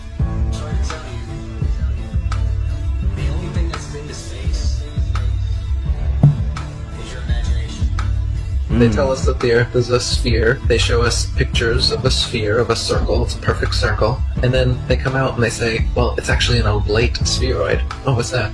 Well, it's a sphere that's flattened at both poles, so it's more of an oval shape. It actually bulges out south of the equator, as well as being flattened at the poles. So it's more pear-shaped. So it's not actually a sphere. It's oblate. And officially it's an oblate spheroid. That's what we call it. But not only that, it's slightly wider below the equator than above the equator. A little chubbier. A little chubbier. Yeah. Chubby's a good word. It's like pear-shaped. So now it's pear-shaped. So why are all of these official NASA photos and videos showing perfect spheres when it's actually an oblate spheroid or a pear-shaped spheroid? They can't get their story straight. And the reason they keep changing it is that to fit the model, they have to change the shape of the Earth. South of the equator is larger than north of the equator because lines of longitude that just extend outwards, they don't contract back.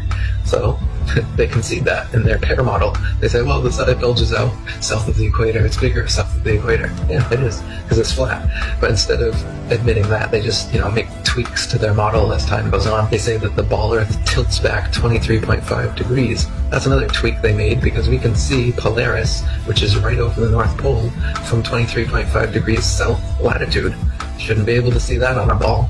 So they just tilt the Earth back and then okay, now you can see it. And so they come up with explanations in reverse like this. Damage control, reverse engineered explanations. What needs to be talked about more is how hard it is to get up and go to your job when you are awake. When you see through this whole system and you know how everything operates and you know why it operates and you know who benefits from the entire system, when you know all of that and you see through it, it is so difficult to get up and go to your normal routine job and pretend like everything's fine, to pay your car registration, to pay your taxes, to participate in society like a normal person without saying anything, without talking to anybody, because you're going to be labeled as crazy. It's really, really exhausting because money is printed out of thin air. And we know why wars are started. We know who benefits from them. And knowing all of that, yet we still have to wake up and pretend and go to work and clock in and do our job like we don't know this whole entire other world that is going on. That's real. That is something else, man. Especially when you woke and you know, and then you gotta go do that. Like that way said, what if we just, if everybody just stop. Just stop. If we was all on the same page and just said enough is enough. This is what happens to brain cells when you learn something new. You will see this pattern everywhere in nature. It's also in our bodies. We have 5 points on the body, 5 fingers and toes for the 5 elements we're made out of, for the 5 senses.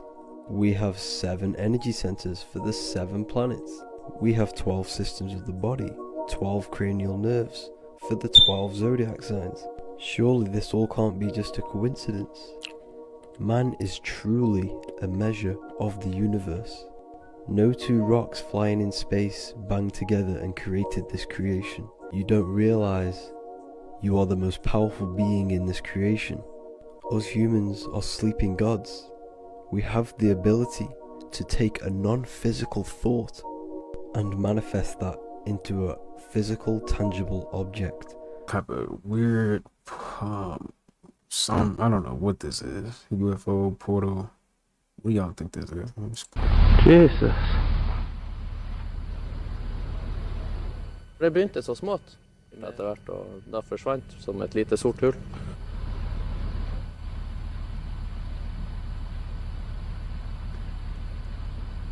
Det er det.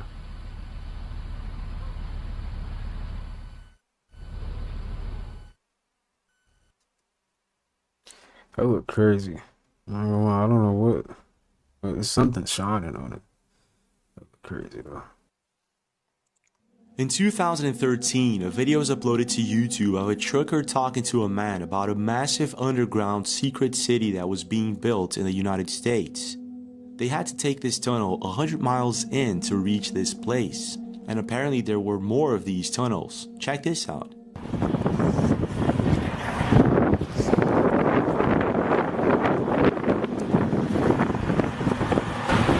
Goes all the way to Washington, D.C., huh? Goes all the way to Washington, D.C.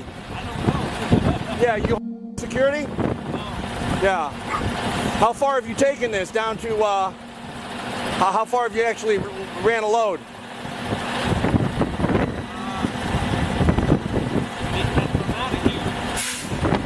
$100 miles? Up to Maine? No shit. How many miles do you think that is?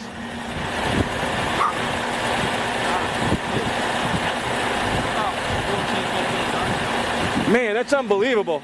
Not to mention, I heard there's one that goes all the way to Colorado, right? Unbelievable. What do you think you're hauling? Any idea? Yeah, okay. Yeah. Crack makes all kinds of stuff. Yeah. You don't really know. Yeah. I know there's been a lot of military stuff being hauled around lately, that's for sure, huh? Yeah, we deliver to military. Gotcha. Gotcha. Yeah. Yeah. Yeah. Well, I appreciate. I heard there's water supply, food supply, everything's in there. Yeah, unbelievable. You don't get no cell phone for service. No. Peace, brother.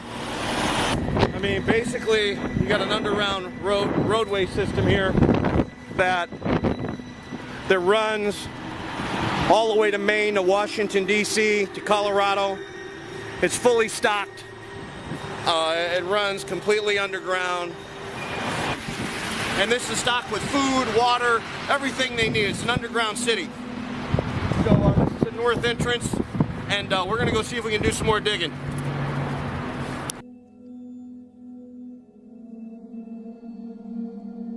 Wow, man.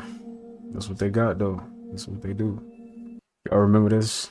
When the Apple Vision came out? This is crazy, though. Like, we really, we really getting far, man. We're getting far, far, far. So we're just gonna keep getting farther and farther away from ourselves. This video has 31 million views, and the top comment, "Something just doesn't feel right about this Apple Vision Pro." Why do so many people feel so off about this product? That feeling is called intuition, and we have intuition for a reason. Groundbreaking science is pointing to the idea that we are in a simulated reality. But this simulation isn't made by aliens or future humans. It's made by the God of the Bible. And the matrix currently being built by this technocracy is the artifice. It's a copy of the real simulation. Man is made in the image of God.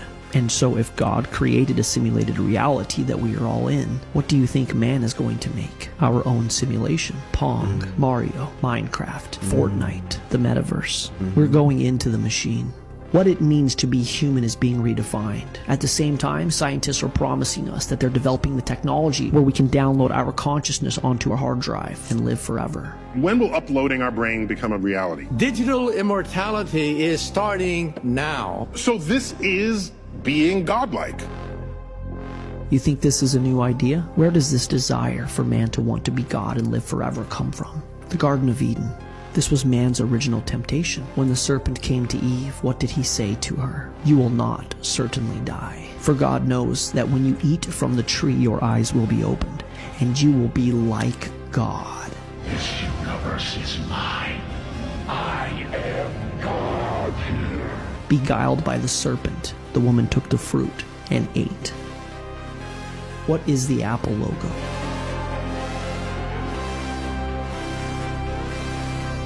This logo is the brand of original sin. The first Apple computer was sold for $666.66. Damn. Man has once again been deceived by the serpent. You will not die, and you can be like God, the God of your own universe. Those who don't know their true history are doomed to repeat it.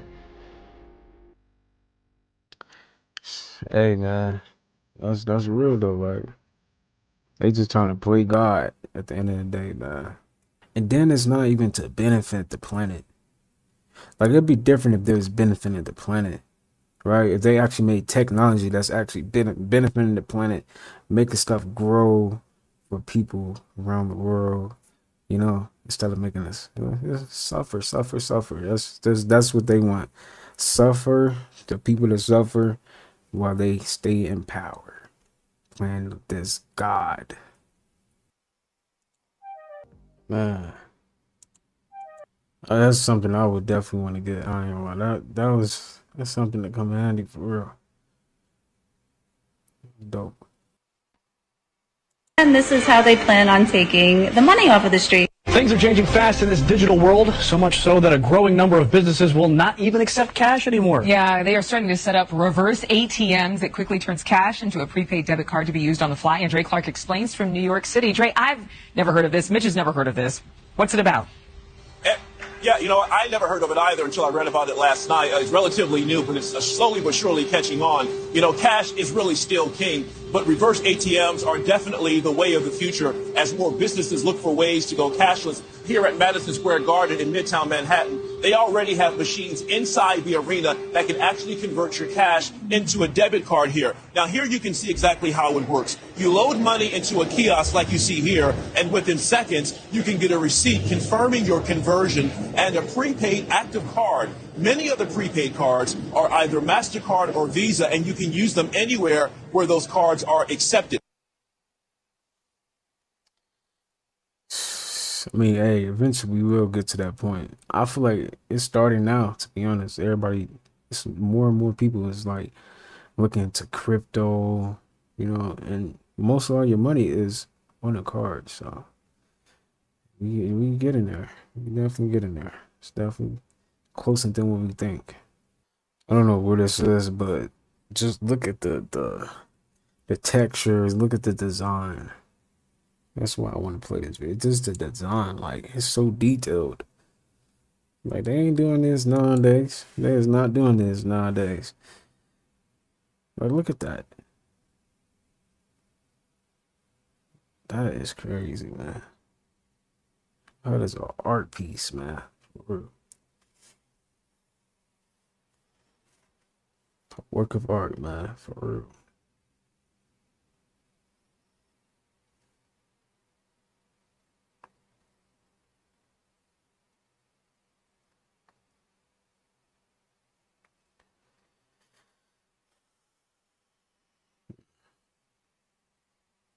Mm.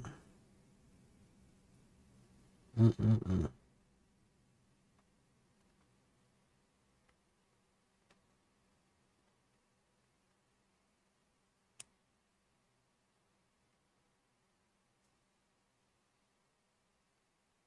It's wild.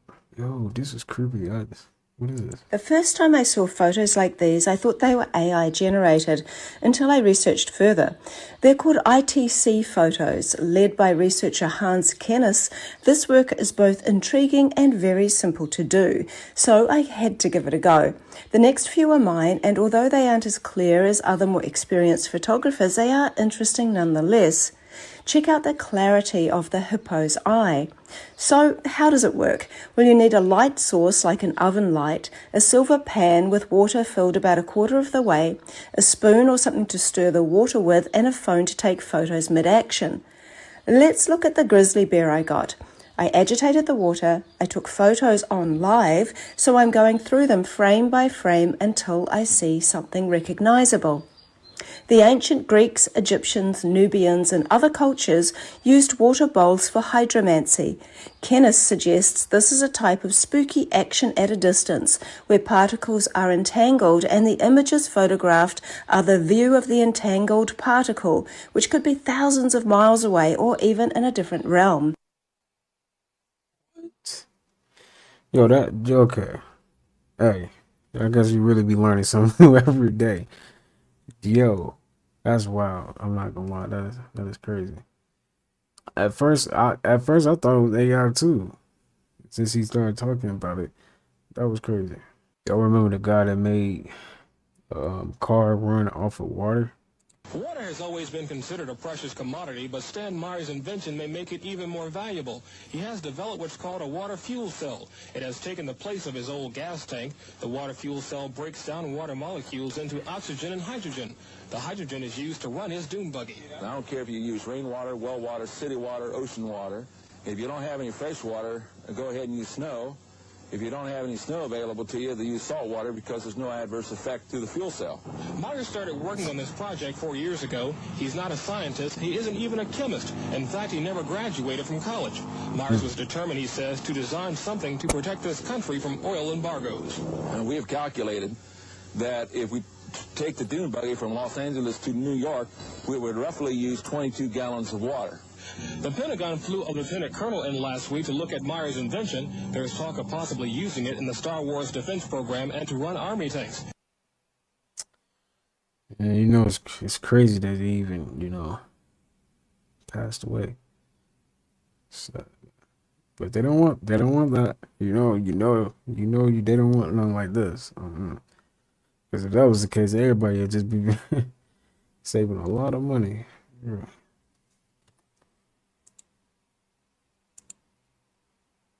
What?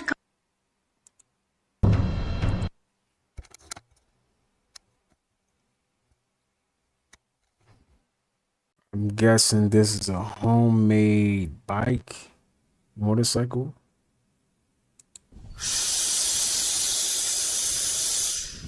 Steam motorcycle.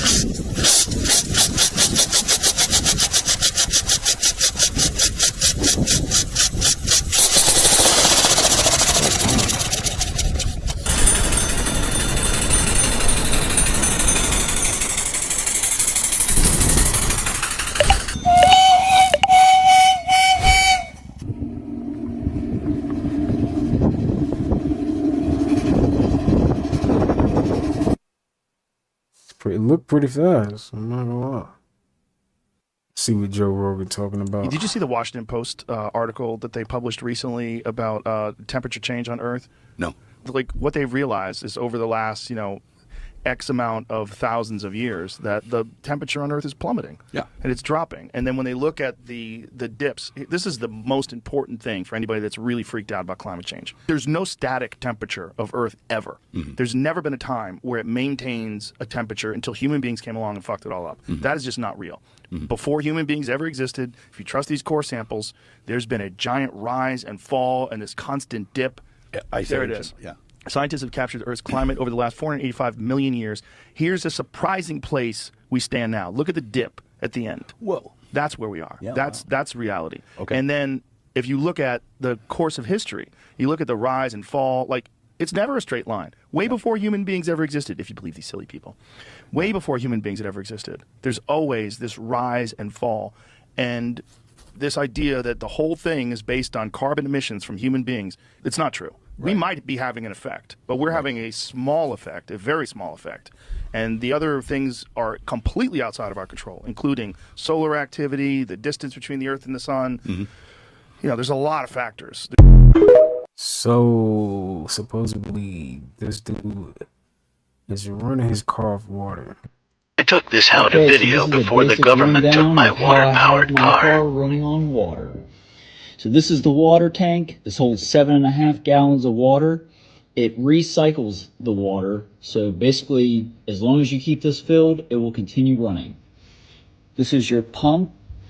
This is the out of the tank into the pump to feed it to the front of the car through this. This is the return line. This is the drain. So with this line, if we follow this, it runs down underneath the car.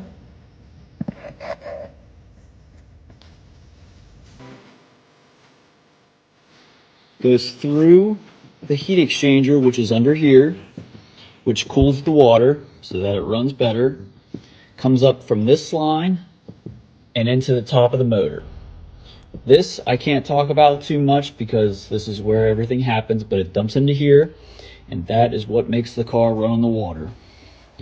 The recycled water that isn't used runs through this line, which parallels the other line that was down here. Runs back up and into here. So it's a big loop.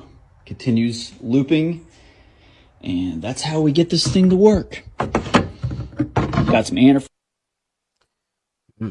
That's interesting. This is funny though, cause like, are we really going forward or are we going backwards for real? That's crazy. Like, how do we have buildings like this, and then we went to this? Like what? Like, try drawing that. Try drawing this. This is easy to draw. Try drawing that, dog. Does this really show you progress? Are we truly advancing forward? Or are we just going backwards?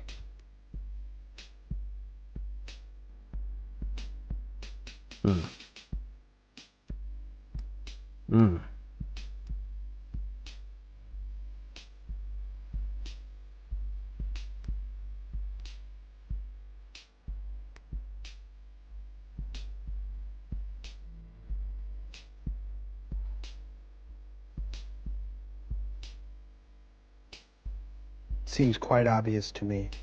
We are far from the most advanced civilization. We are merely the inheritors, the stewards, taking over these lands after the last reset and letting them fall to ruin. We can't even take care of this beautiful architecture that was given to us. And what's worse, we replace it with ugly boxes, devoid of all character. Architecture was supposed to uplift and inspire. They don't call it brutalist architecture for nothing, though. Little by little, brick by brick, they have taken away all the beauty of the old world. Question everything, friends. Until next time. Feeling a little anxious? A little stressed out? Breath work is what you need right now. So I'm going to show you guys the most effective technique that is super simple that you can use anywhere, anytime to calm yourself down. Super simple.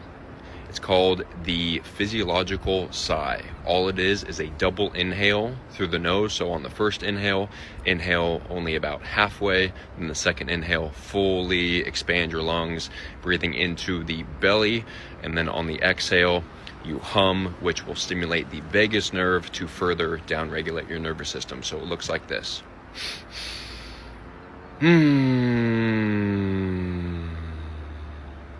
Even just one of those is enough to put you in a parasympathetic rest and digest state, so you can stop freaking out and actually be at peace. You're welcome. Shout out to what is this? I don't know. I think that's his TikTok. Chris something. Shout out to this dude though. I guess this is a static magnet.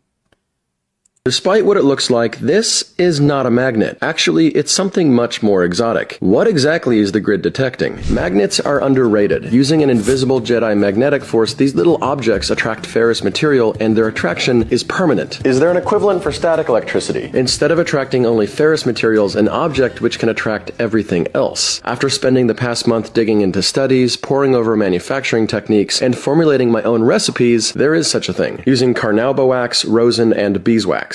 I've had about 10 kilovolts applied the entire time. I remove the power and instantly short out both sides of the electret. This was a good sign. Oh my god. This meant round 4 and a freshly printed mold with an upgrade. And this time I'm trying some polyethylene. When molten, the polyethylene turned crystal clear and had the consistency of cold honey. A few hours later, I was greeted with a really beautiful sight. Woo! That's 1.5 feet. I'm gonna wager this is strong enough to pick something up. Oh yeah. That's interesting. Did y'all know this about babies being born? This is what they do. They store their DNA. Did y'all know that? A heel prick. Nearly every baby born in the U.S. gets one shortly after birth. Their newborn blood fills 6 spots on a special card used to test the baby for dozens of disorders that, if treated early enough, could prevent severe disabilities, even death. But unless your child is diagnosed with a disorder, it's often lost in the fog of childbirth. Genetic testing? We randomly selected 6 new moms and asked about their baby's genetic test. 3 remember the heel prick, 3 think they knew about the test, but like most parents, none knew what happened after the test. Were you aware that the state was storing your child's DNA? No. Do you think you should have been aware? Absolutely.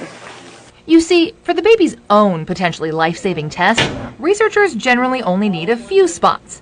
The remaining blood becomes property of the state and may be sold to outside researchers without your knowledge or consent. Blood is inherently or intrinsically personally identifiable. Now, some states destroy the blood spots after a year. 12 states store them for at least 21.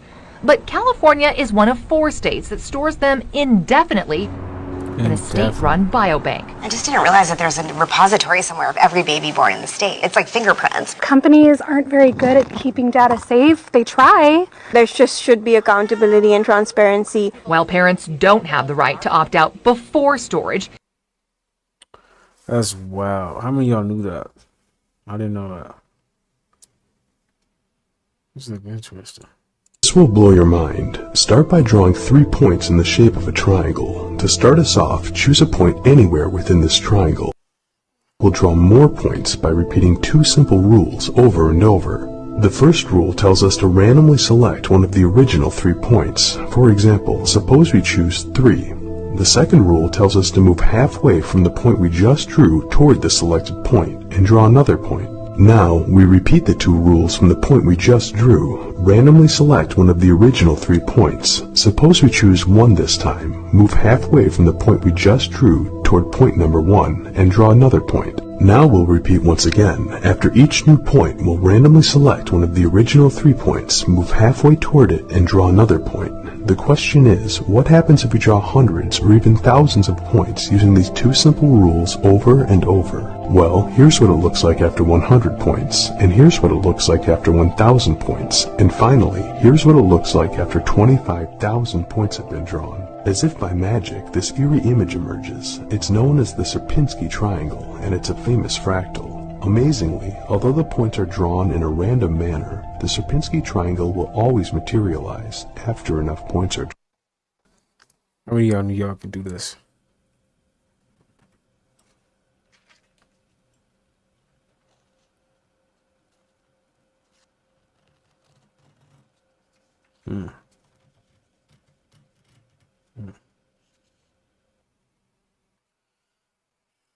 Here's how the food we eat is turned into body fat. The journey begins in the mouth, where food is broken down mechanically through chewing and enzymatically by saliva. initiating the breakdown of carbohydrates. From there, the food travels down the esophagus and enters the stomach, where gastric juices further break down the food into smaller components. As the partially digested food leaves the stomach, it enters the small intestine, where the majority of nutrient absorption takes place. Enzymes from the pancreas and bile from the liver assist in the digestion of fats, proteins, and carbohydrates. These nutrients are broken down into their simplest forms: glucose from carbohydrates, fatty acids from fats, and amino acids from proteins, to be absorbed through the intestinal wall into the bloodstream. Glucose is the body's primary source of energy. Once absorbed into the bloodstream, it is transported to cells throughout the body. Cells utilize glucose for immediate energy needs, or store it in the liver and muscles as glycogen for future use. However, if the body's glycogen stores are full, or if glucose intake exceeds energy expenditure, excess glucose is converted into fat through a process called lipogenesis. Triglycerides synthesized in adipose tissue are stored in fat cells until needed for energy. When energy demands are low, such as during periods of rest or when calorie intake exceeds expenditure, the body signals adipose tissue to store excess energy in the form of triglycerides. These triglycerides accumulate in fat cells, leading to an increase in fat mass and body weight over time. This is wow. Check this out. No sound, no sound. I don't want to get copyrighted. They just scanned him. They just scanned him. Okay, that don't look like her. Okay. Okay, that's crazy.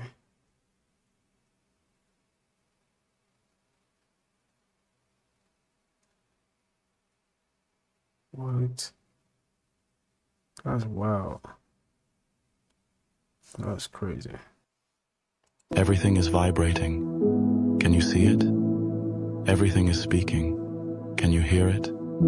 Everything is breathing. Can you feel it? If you tune into the right frequency, if you choose to be truly present, you can sense it too. It's subtle. It's peaceful. It's different to what you expect it to be when you never experienced it before. But regardless, once you reach this moment, it's truly beautiful beyond explanation. It's crazy, man. Everything is energy, man. Just looking at these, dang. Nah, you can see it. You really sit there and look at it. It's energy, man. Just the way everything is designed, even down to our hands. It's just crazy, man. It's dope. It's energy. Consciousness. Awareness. Vibration. Did y'all know this? No. No. Fellas, do y'all be eating leftovers? You know, like your wife cooks the day before, she puts it in a little thing, puts it in the fridge, you take it to work or eat it the next day. We gotta stop doing that shit. Everybody but fellas. Check this shit out. You should absolutely never eat leftovers. Let me clarify. Tell them, Dr. It's not Rachel. the leftover that's causing the issue, but it's the container that we have put in the refrigerator and now we're putting it into the microwave. Listen, there is something called a phthalate, which will leak out from any plastic, even if it's BPA free, that will leak out once you microwave that plastic into your food. Now you're taking your food in, and now you have disrupted your body's ability to make testosterone. Not only have you disrupted your body's ability to make testosterone, but now you're putting fake estrogens into your body, which will disrupt and cause the prostate to grow in size. So there's two things that we worry about in terms of increasing the size of the prostate. One is inflammation, and two are fake estrogens and chemical toxins.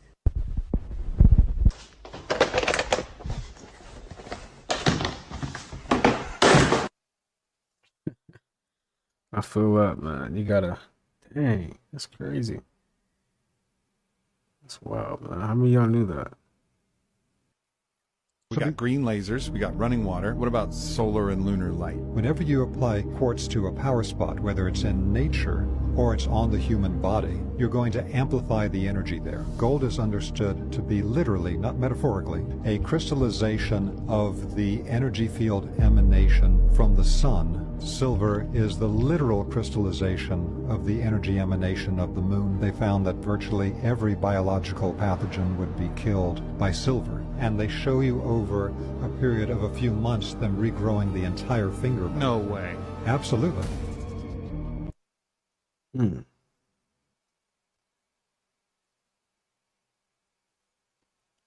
I'm just shocked because what I just saw, hey, y'all gonna be shocked too.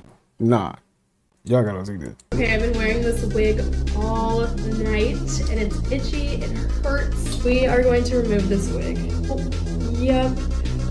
Tonight we told some people that these were actually wigs and they actually didn't believe us. Even when looking up close to them, they didn't believe us and I was like, wow. Now I just have to get the remainder glue off of the top of my head and take off the makeup that I have on my face. Let's get rid of these eyebrows. One swipe, they're gone. Other eyebrow, one swipe, she's gone. But yeah, that's it. Love you guys.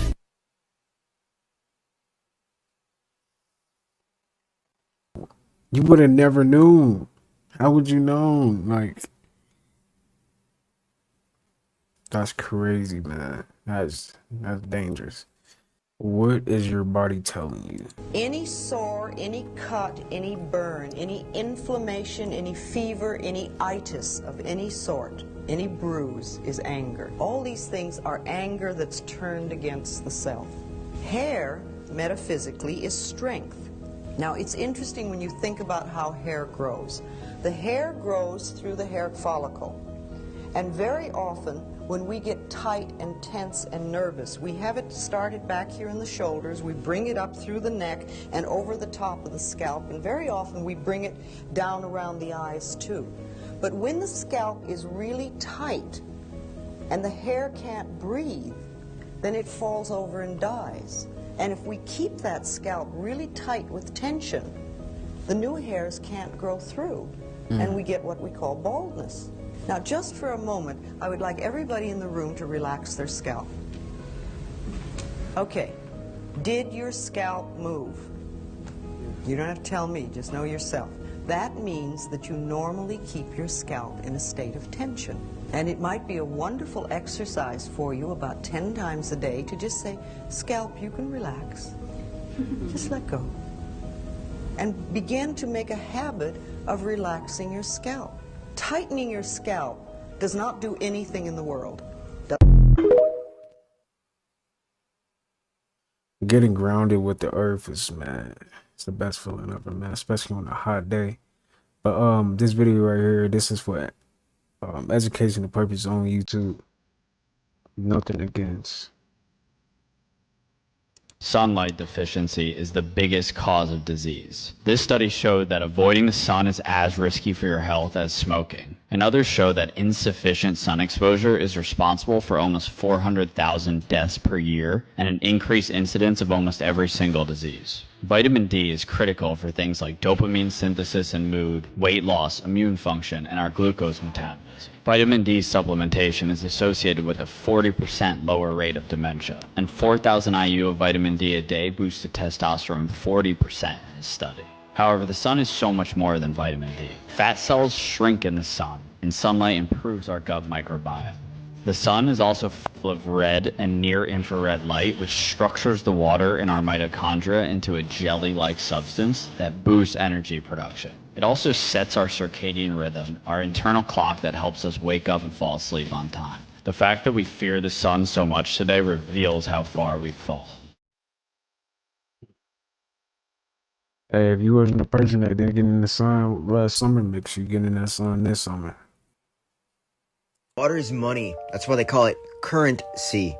That's what the cash flow is all about. That's why you liquidate your assets.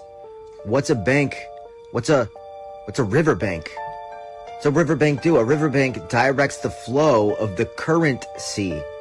Just like the bank you go to. This is called Maritime Admiralty Law, and until you understand this, you're not really gonna fully grasp what is actually going on in this world. You are a traded commodity on the New York Stock Exchange. The QSIP number on your birth certificate is a searchable number. You are worth money to the international bank that bought you in the 1930s. In essence, it's not really a stock but a trust. We are Maritime Admiralty products, and we are bought and sold on the high seas. After all, we're made up of over 2/3 water. This world operates under Maritime Admiralty law. There is law of the land and there's a law of the water. They turned us into products under the Maritime Admiralty law of the water jurisdiction. That's why if you go to jail, they need to bail you out of jail. Think about this. All ships are considered female by law for some reason. She delivers the product in the everyday world to this day, and every time that she does so, she pulls into a harbor where they call it her berth. Every time an item comes off that ship, it is counted and they give it a certificate of manifest. This is why when your mother's water breaks, they give you a certificate of birth. And guess what? It's signed by the doctor because that's where the ship sits, on the dock. This is Maritime Admiralty law. Look into it, yo. Let's go on Rumble. I keep getting banned on the talk, bro, and this is lit. So go follow me on Rumble. I'd really appreciate it. Hit the plus here, comment. Let me know what you guys think about all this shit. Hey man, yo, go drop him a follow, man. They don't want us truly connected, truly aware of our powers and capabilities. I definitely am not a subscriber of any organized religion, but I definitely believe in a God, a creator, in the divine. I believe a lot of these What lies, is that, a mushroom? or a lot of what you see in the mainstream is to get us to collectively deny that fact, to turn away That's from that crazy. divine creator, and with it, our true connection to this realm. They want us to think we don't matter, that we're just hurtling on a giant rock in a vast sea of nothingness, and everything happened by just some big coincidence. It all disconnects Oh yeah, that's us a from turtle. that divine cycle that everything else on this realm thrives in. You disconnect us from that cycle, lie to us about our history, and you have your mass of unquestioning, loyal worker drones that not only never questions the narrative, but goes after anyone that does. They don't want free thinkers working in their factories. That is, of course, my opinion anyways. It is far more than just history. That is nothing more than a set of lies agreed upon. Question everything, friends. Until next time. Wow. Studies have shown that if you use aluminum in your kitchen, utensils, cookware, aluminum foil, you are walking around with double the amount of aluminum in your blood compared to someone who doesn't. In the same sample where they tested for aluminum, the white blood cells are showing oxidative damage, DNA damage. It's kind of like rust. It's the creation of these free radicals that now can damage our cells and cause DNA damage. Aluminum foil seems so harmless and non-threatening. It's just like this sheet. It doesn't seem like it can end up in my food. So studies show that if it's wrapped around meat or anything acidic or anything with salt, or if you're combining your foil with another metal. So for example, you have your steak sitting on a stainless steel tray and then you cover it with aluminum foil. All of that increases the leaching of aluminum into your food. The content of aluminum in food can be up to 40 times higher than food not wrapped in aluminum. Ask yourself, do you really need to use aluminum? Are you trying to wrap in moisture? If it's because you don't want to clean up, maybe rethink that, because the impact on your health could be long-term, it's cumulative. Unbleached parchment paper is probably a better choice, but you could also just put it straight on a stainless steel tray. And I know the cleanup, but spray it with some good non-toxic all-purpose and let it soak and it should all come out.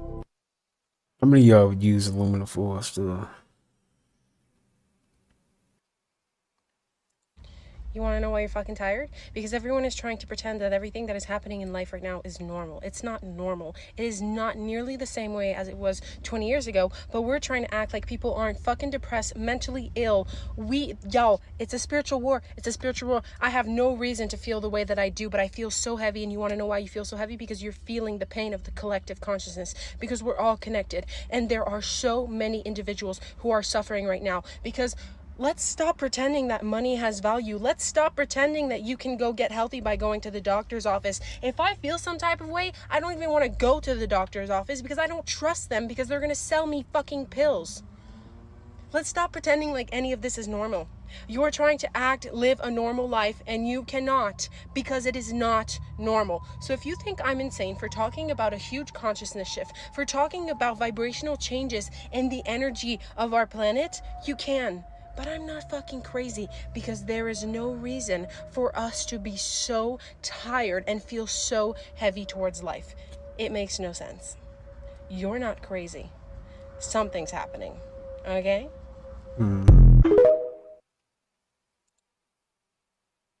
Throughout the world, did you happen all over the UK? Are y'all seeing what's happening throughout the world? Did you guys see this portal that everybody is talking about that happened all over the UK? Right?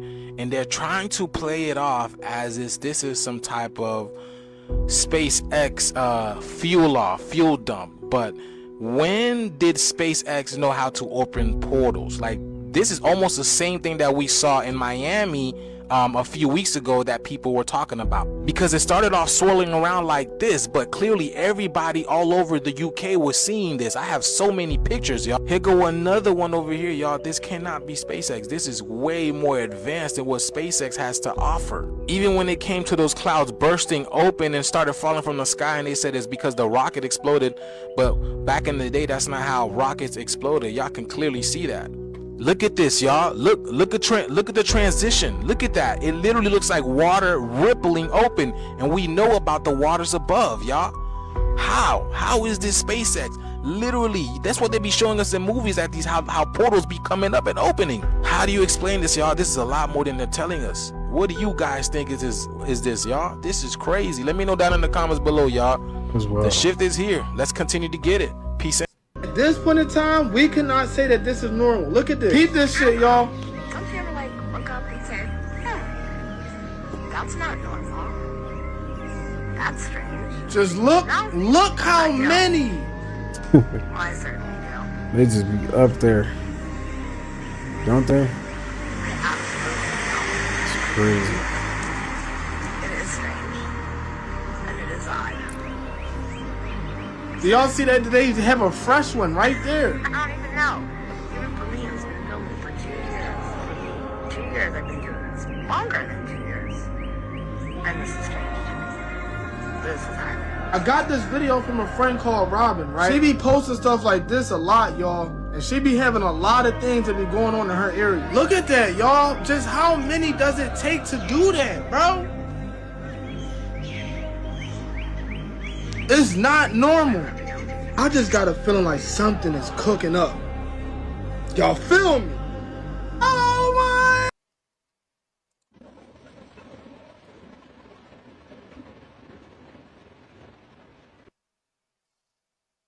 Basically, chemtrails is a geoengineering program where airplanes fly at high altitudes and they spray chemicals into the atmosphere, including aluminum, barium, and strontium.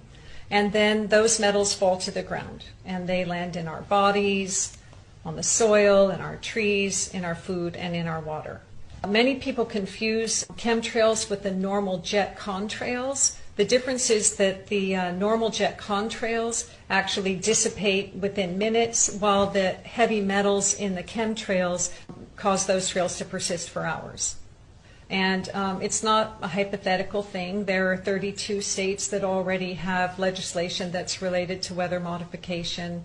The U.S. agencies that are documented to be involved in it include the U.S. Air Force, the National Oceanic. This is actually a large concern. Initially, when I transitioned to sleep, mattresses are toxic and you're sleeping on them for 8 hours a day, this is actually a large concern. Initially, when I transitioned to sleeping on a Japanese futon, I did it for that firmness. Like, that was the selling point for me, and it is the selling point for a lot of people. And through making videos, I mean, I've received thousands of comments, people talking about how it's improved their sleep and improved their lives. And then I started to see this thread of people talking about, like, oh, I switched to these beds because of chemicals. And the Japanese futon I chose to sleep on was also 100% organic cotton. So I was already kind of checking that box. So I was like, oh, this is interesting. So I started to do more research on this and kind of, I feel like, uncovered like a huge issue that we have in society. And it's becoming more and more of a popular trend that we're seeing. I want to say this, there's a lot of things that are toxic. Almost everything in our society is toxic nowadays. And it's easy to kind of get wrapped up in this, like, don't drink tap water, watch what you're putting on your body from soap, polyester clothing, and it can kind of get crazy in some sense. But I don't know what it is, but like, sometimes you sleep on the floor. I don't know if y'all do that, but you sleep on the floor, you actually be getting some good sleep. And then once you sleep on the floor, right, you get right up. You don't just sit. You know how you sit in the bed for a couple minutes? Not on the floor. You get right up. It's like it just give you like an energy boost or something. I don't know. How y'all feel about that though? I think our parents were right. It was the damn phones. We laughed when we were children, hearing it's that Snapgram and InstaChat and Face Talk. They didn't understand. They couldn't even say it right. We thought we knew better than them. They didn't know what it was like having a world at the tip of our fingertips. We scroll through the trash so much we have headlines tattooed on our skin, wires for veins, AI for a brain, and they may not have understood, but they were right. It is the damn phones. A drug in my pocket, dependent on stimulation, but can we blame us? We were but children when they were given. We didn't know how to stop it. If I added up all the hours I spent on a screen, existential dread and regret would creep in, so I ignored this fact by typing away. And it's not like I can throw away my phone. It's how we communicate. It's how we relate. It's the medicine that is surely making our souls die. I used to say I was born in the wrong generation, but I was mistaken, for do I not do everything I say I hate? When I look in the mirror, I see a ghost staring back. I try not to think too much about who I would be without technology.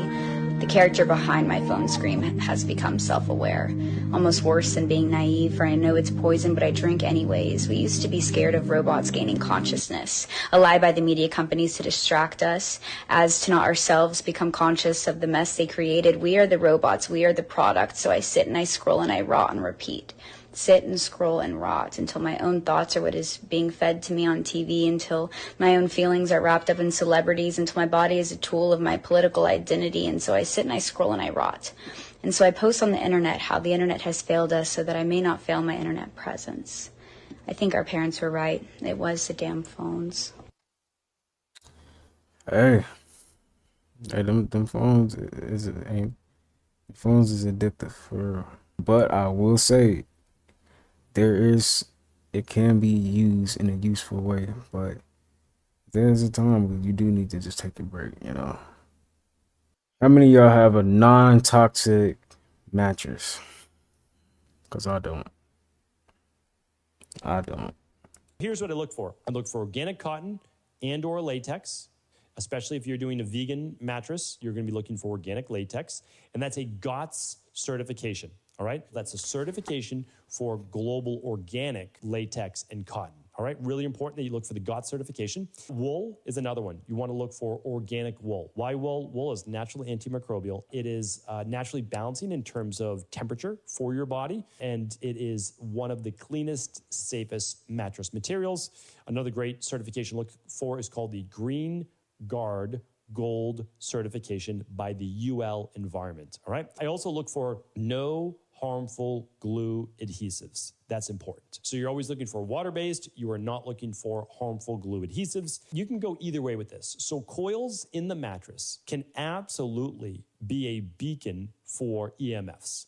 So if you keep your phone in the bedroom or you have Wi-Fi based devices in the bedroom, not good, because that can cause increases in EMFs that you are sleeping on. So either go no coils or go individually wrapped coils, and a company will tell you specifically if they're doing that. You also want formaldehyde free. This one's crucial. Make sure that your mattress is formaldehyde free. You do not want to be breathing in formaldehyde. It is toxic. It is poisonous to the body. And then ideally, if you can get a sustainably sourced one, you want sustainably sourced as well for the environment. That is what to look for in a non-toxic mattress. So how many of y'all got a non-toxic mattress? Dang. Yeah, it sound good. You know what? I bet it's comfortable too. I've seen quite a few recommendations saying I should try hydrogen peroxide out on germs to see what happens. I've been letting this pond water marinate for about a week now just to try this out. Before we do that, first let's check out what we got in this water. As you can see, there's tons of living organisms. I added the hydrogen peroxide here and you can see the wave wash over all the cells and debris. I immediately noticed a lot of things started bubbling up, but what really caught my attention was this little cell here to the right. The two bubbles inside the cell started expanding until the cell wall ripped and the cell pretty much exploded. Most living organisms contain an enzyme called catalase. This enzyme catalyzes the decomposition of hydrogen peroxide to rapidly form water and oxygen. So that means all these little bubbles you see forming around the slide are actually oxygen bubbles. I got a pretty cool time lapse of that reaction in dark field here. That's it. Like that. I guess it works, huh? It's doing something.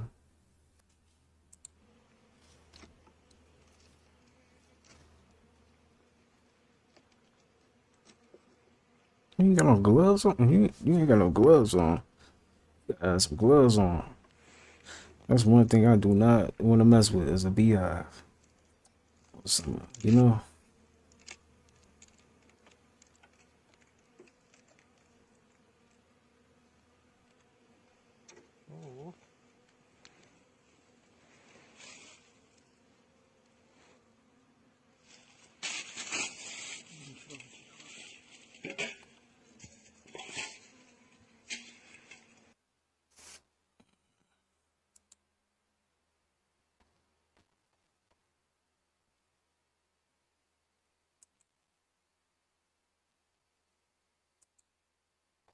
This is an LED streetlight. Check this out.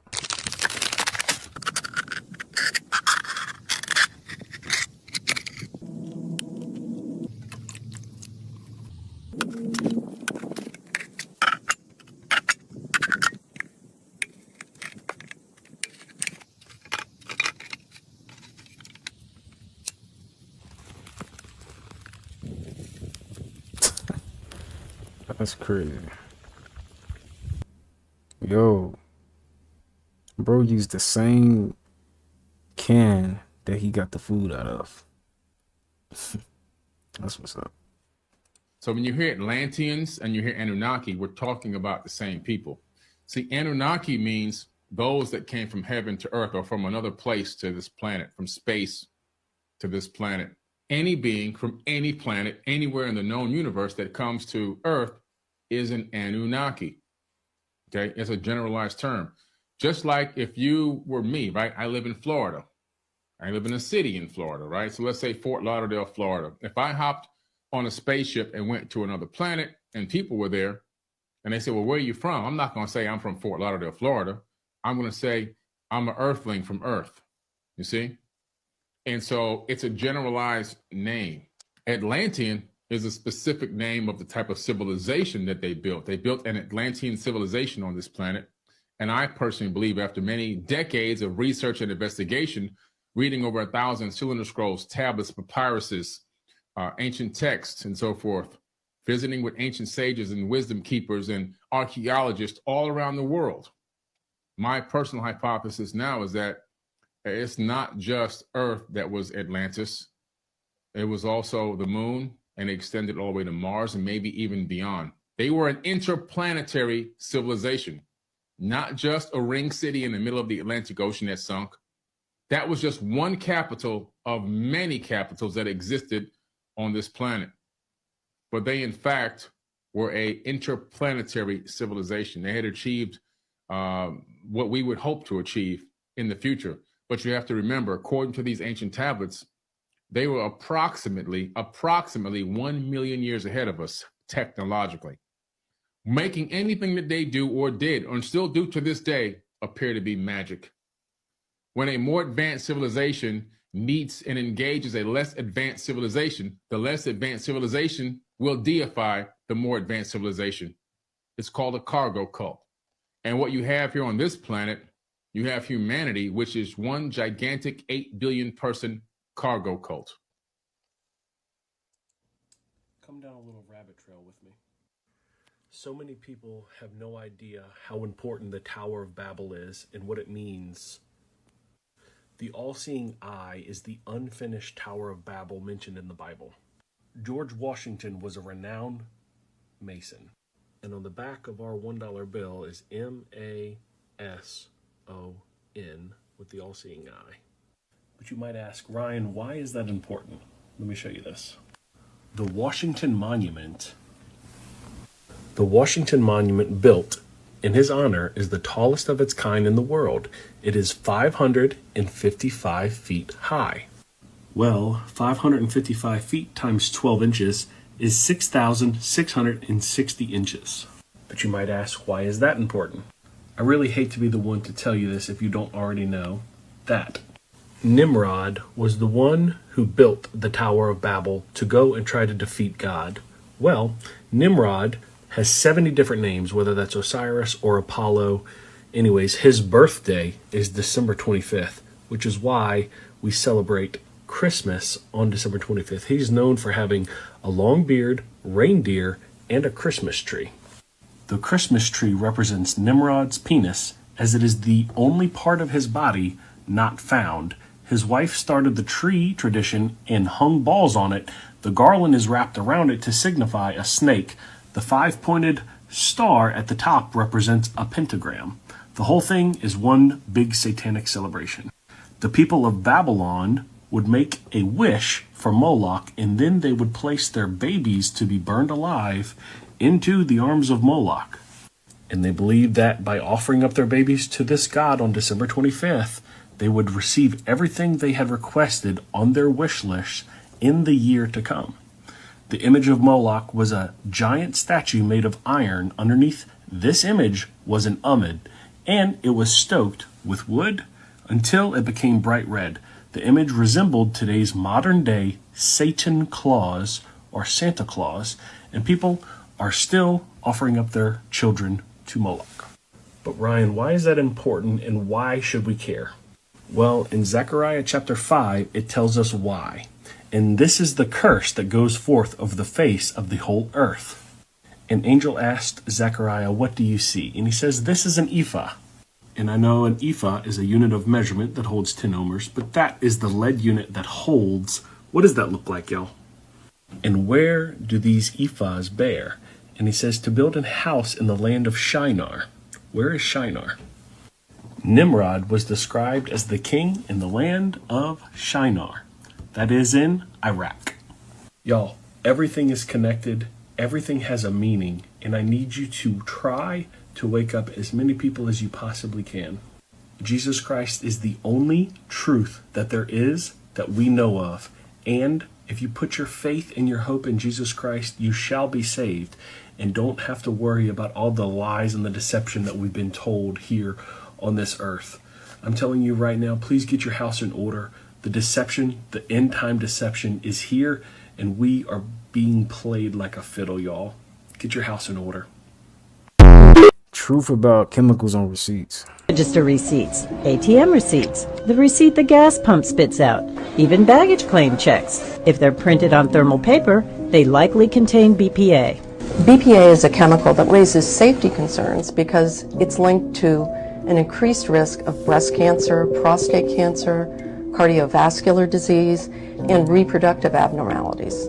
The BPA in thermal paper receipts readily transfers to the skin where it can penetrate quickly. A recent study published in the Journal of the American Medical Association showed that volunteers who were handling BPA-coated receipts for just 2 hours had significantly higher levels of BPA in their urine.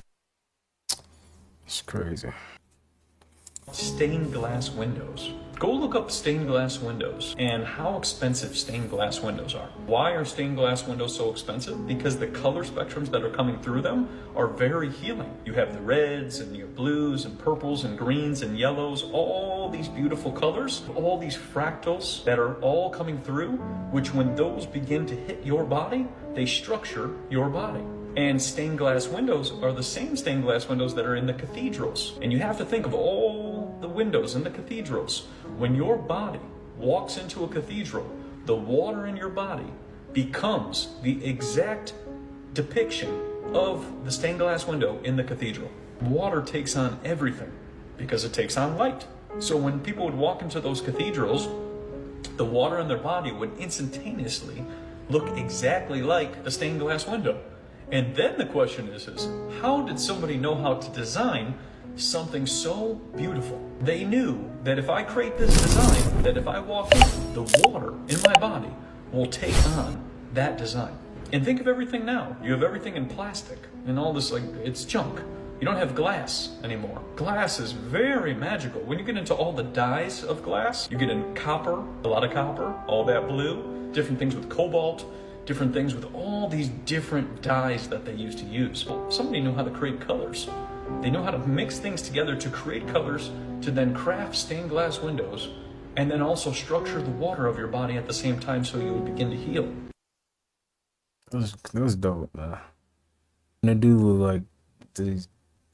Looking at it, it does look like it gives off that type of energy. Hey, that poison ivy ain't no joke, man. You touch that, you itching. Poison ivy, how to identify it, and then I'm going to show you the natural remedy. I don't know about you, but I'm very allergic to it. No matter how many precautions I take, it seems I always end up getting it at least once a year. Even if poison ivy touches your clothes or a glove, oils can stay on your clothes and you can still get a rash from it. It'll have 3 leaves that are pointed. Well, technically it's 1 leaf composed of 3 leaflets. A lot of times the leaves will be toothed but with smooth edges, and the stalk on the center leaflet will be longer than the stalk on the 2 side leaflets. Sometimes the leaves will be shiny, but not always, and some will be reddish, especially in the spring and fall. But here's a poison ivy remedy right here. This is called jewelweed, and it contains a compound that neutralizes the oil that's produced by poison ivy. Some have orange flowers, some have yellow, and it's supposedly called jewelweed because when there's water on the leaves, it kind of glistens like gemstones. And the great thing about this stuff is that when you do find poison ivy, a lot of times you'll find this growing right next to it, or at least very close by. Now let's say I brushed up against some poison ivy. I'll take my jewelweed and crush it up. Then I'll rub the juices on the affected area. You want to do this as soon as you can after you touch the poison ivy. It should neutralize the oils and prevent you from getting a rash. And even if you already have the rash, it'll help relieve the symptoms. Yo, it's always good to know stuff like that, you know, because you never know when you might need it.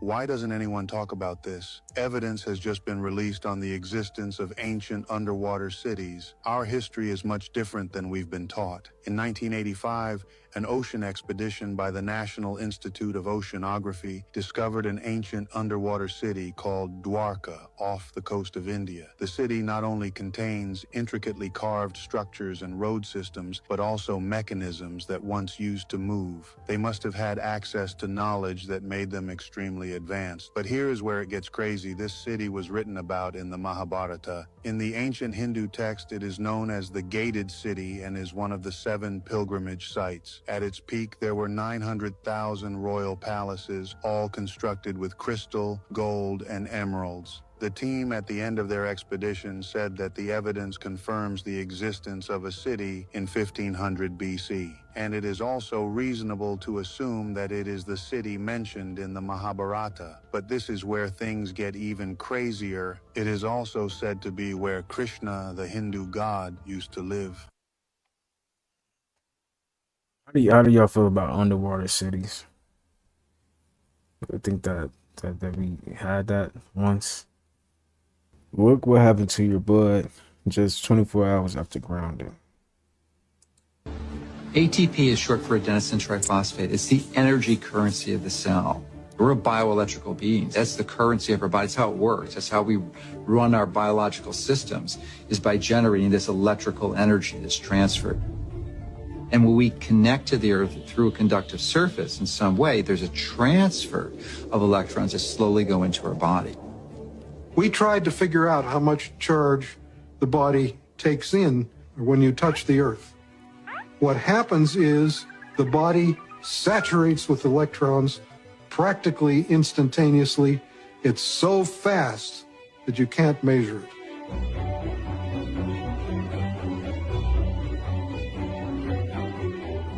So electrons from the Earth enter the body right away, and they coat the red blood cells so that the cells repel each other. And then they can't clump, and the blood viscosity goes down. It's easier for the heart to pump the blood pressure goes down, all kinds of cardiovascular issues, they go away.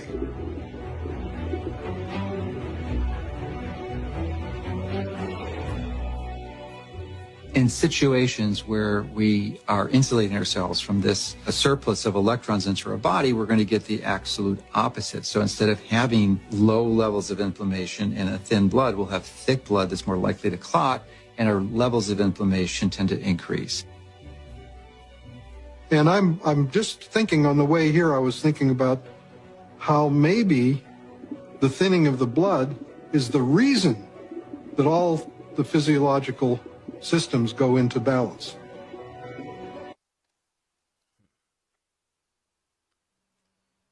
Going on right now in China of older women getting face transplants.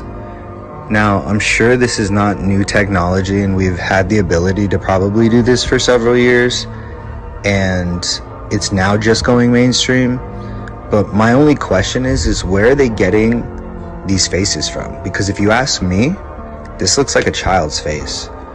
And we know how big the human trafficking problem is, not just in our country, but internationally. So I dare to ask the question, where are they getting children's faces from? It's crazy. That's weird. Where is they getting them faces from? Now I'm questioning that. That don't. Yeah, something ain't right about that. Oh, we are cooked in the worst way. This is Chinese kindergarten. We got grown people in America that doesn't have this much teamwork.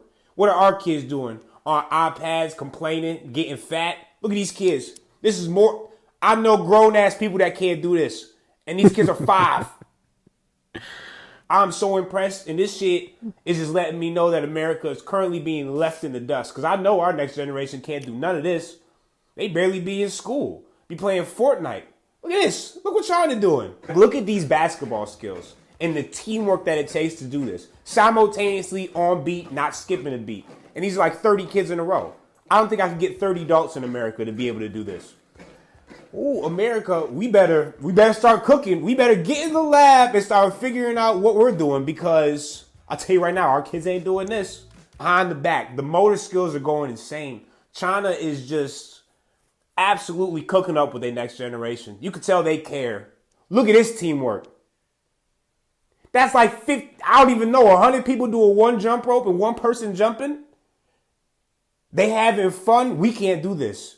I can't get over recess, bro. I was playing dodgeball and tag and picking kids off. I don't even know if they do that no more. These kids hula hooping, jump roping, getting ready for Ninja Warrior. Like, what's going on? That's not even using this. They do lunch? They cooking for each other? They chefs? Like, okay, it's 12 o'clock. Let's cook a meal for the whole school. Having fun. They got the goggles, the right wear on.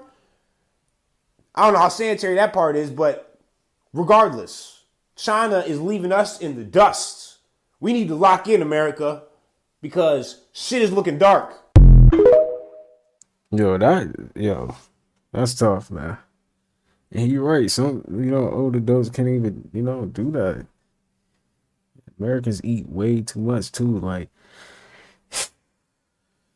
crazy, man. We are beyond. Why you should cherish your life and not take this shit for a game. Though it's a video going viral right now of a man being swallowed alive by a gigantic sinkhole. And after he fell in that sinkhole, he's been missing for 18 hours. And they just found out that he was deceased. Matter of fact, look at this shit. Just imagine you going home and this shit happened. Look at this shit. Look at this shit. Come on. They're saying that responders had to pump out water and dig nonstop just to find his body. And when they found his body, we already know. Just imagine you driving, minding your business, trying to get home, and the earth opens up and swallows you alive. And look at the car that was in front of him. The car popped up in the air and almost got swallowed too. That was a hole big enough to swallow more than just that bike and that car. Crazy thing is, this is not the first time that happened in Seoul, South Korea. So you telling me the streets that weak You telling me we're walking on streets with no support? This shit is crazy, man. Pay attention. Every time you open your phone, that is crazy. And they saying a sinkhole can happen anywhere, and that's true. Dang, bro, that's scary. This might be the most embarrassing and most dangerous group chat we have ever seen. It involved the Vice President of the United States, the Secretary of State, and other top officials, and they were openly discussing plans to bomb Houthi targets in Yemen, which ended up happening. And the craziest part of it all, they didn't realize that a journalist was inside this group chat reading everything. On March 11th, Jeffrey Goldberg, editor-in-chief of The Atlantic, a major left-leaning outlet, was accidentally added to this Signal group chat. It included J.D. Vance, Marco Rubio, Pete Hegseth, Michael Waltz, and many more. And at first he thought it was a prank. I mean, look at these messages. Until he saw things like "we are a go for the mission." This included target locations, weather data, and discussions of the aftermath. Sure enough, he checked the news and it was real. Whatever was being discussed in this group chat was happening in real life, and he released this out to the media, and now the whole world is angry and they have a lot of questions, as they should. I mean, who started this chat? Who added him? Why is military strategy being discussed on a text message app? How did no one realize a reporter was sitting in this group chat the whole time reading everything? If this information got out any earlier, who knows what could have happened? Someone needs to be held accountable. This might be what each zodiac sign needs to know for the month of April, part 2. Number 8, Libra. Investing in your daily routine, especially in the areas of health and career, is very important. Also, take the help that's offered to you. You can't do everything all yourself. Don't miss out because you're being stubborn. Number 9, Taurus. Taurus, it's time to go out, network, enjoy, do some type of adventure, something. And focus on your healing this month too. Number 10, Cancer. Cancer, all eyes on you. And you don't even know it. Good and bad, so be aware. But regardless, focus on your knowledge and your wisdom. Also, take it easy in April. Don't let all that comes with life weigh you down in the month of April. Number 11, Leos. Leos, be more open to new people, places, experience in the month of April. Also, the matters of anything romantic and relationship-wise will be very prevalent in the month of April. And number 12, Virgo. Virgos, be more mindful of your inner well-being, but also take an adventure this month. Allow more romance, more fun into your life. It doesn't always have to be so serious. And if you missed your sign, it was already posted in the previous video. Peace. My boyfriend has a Neuralink. I know that there are 3 people, I think it's 3 on record, who have the Neuralink because it's not publicly available. But he has got to be in some top secret beta testing group. We were just on a road trip and he must have blacked out and forgot that I was sitting next to him in the car, because not on a call, nothing like that. He starts doing stuff like this.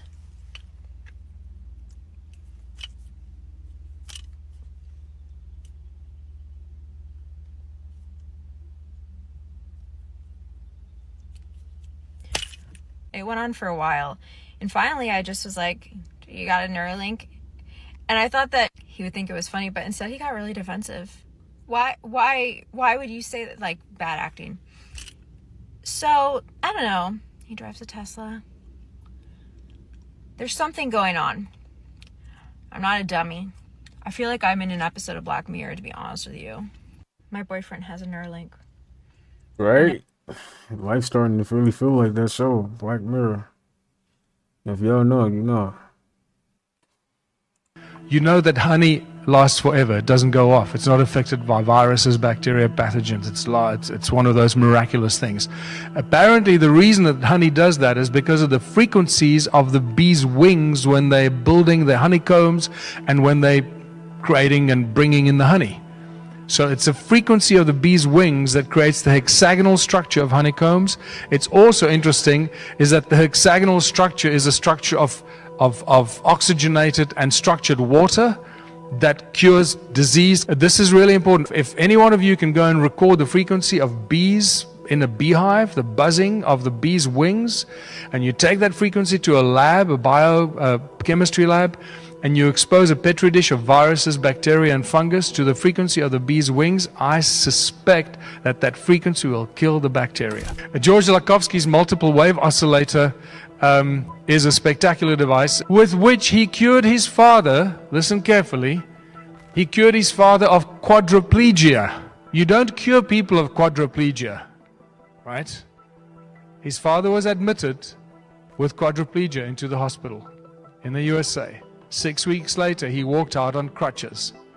The way he treated him is every day he walked in there with a little small handheld portable multiple wave oscillator from George Lakhovsky and treated him for about 45 minutes up and down his spine, after which he exposed him to color light therapy for another hour. He did this for 4 weeks, 6 weeks. His father walked out on crutches. I saw the hospital report. It says, Mr. So-and-so exhibited a remarkable recovery. That's it. It's spectacular. They just won't go there. They will not be, engaged in any explanation.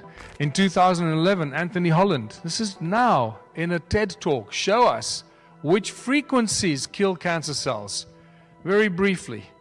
Okay, he tells us between 100,000 hertz and 300,000 hertz kills cancer cells. And he shows us in a TED Talk. We now know that cancer is vulnerable between the frequencies of 100,000 hertz and 300,000 hertz. So now we attack leukemia cells. Leukemia cell number 1 tries to grow a copy of itself, but the new cell is shattered into dozens of fragments and scattered across the slide. Leukemia cell number 2 then hyperinflates and also dies.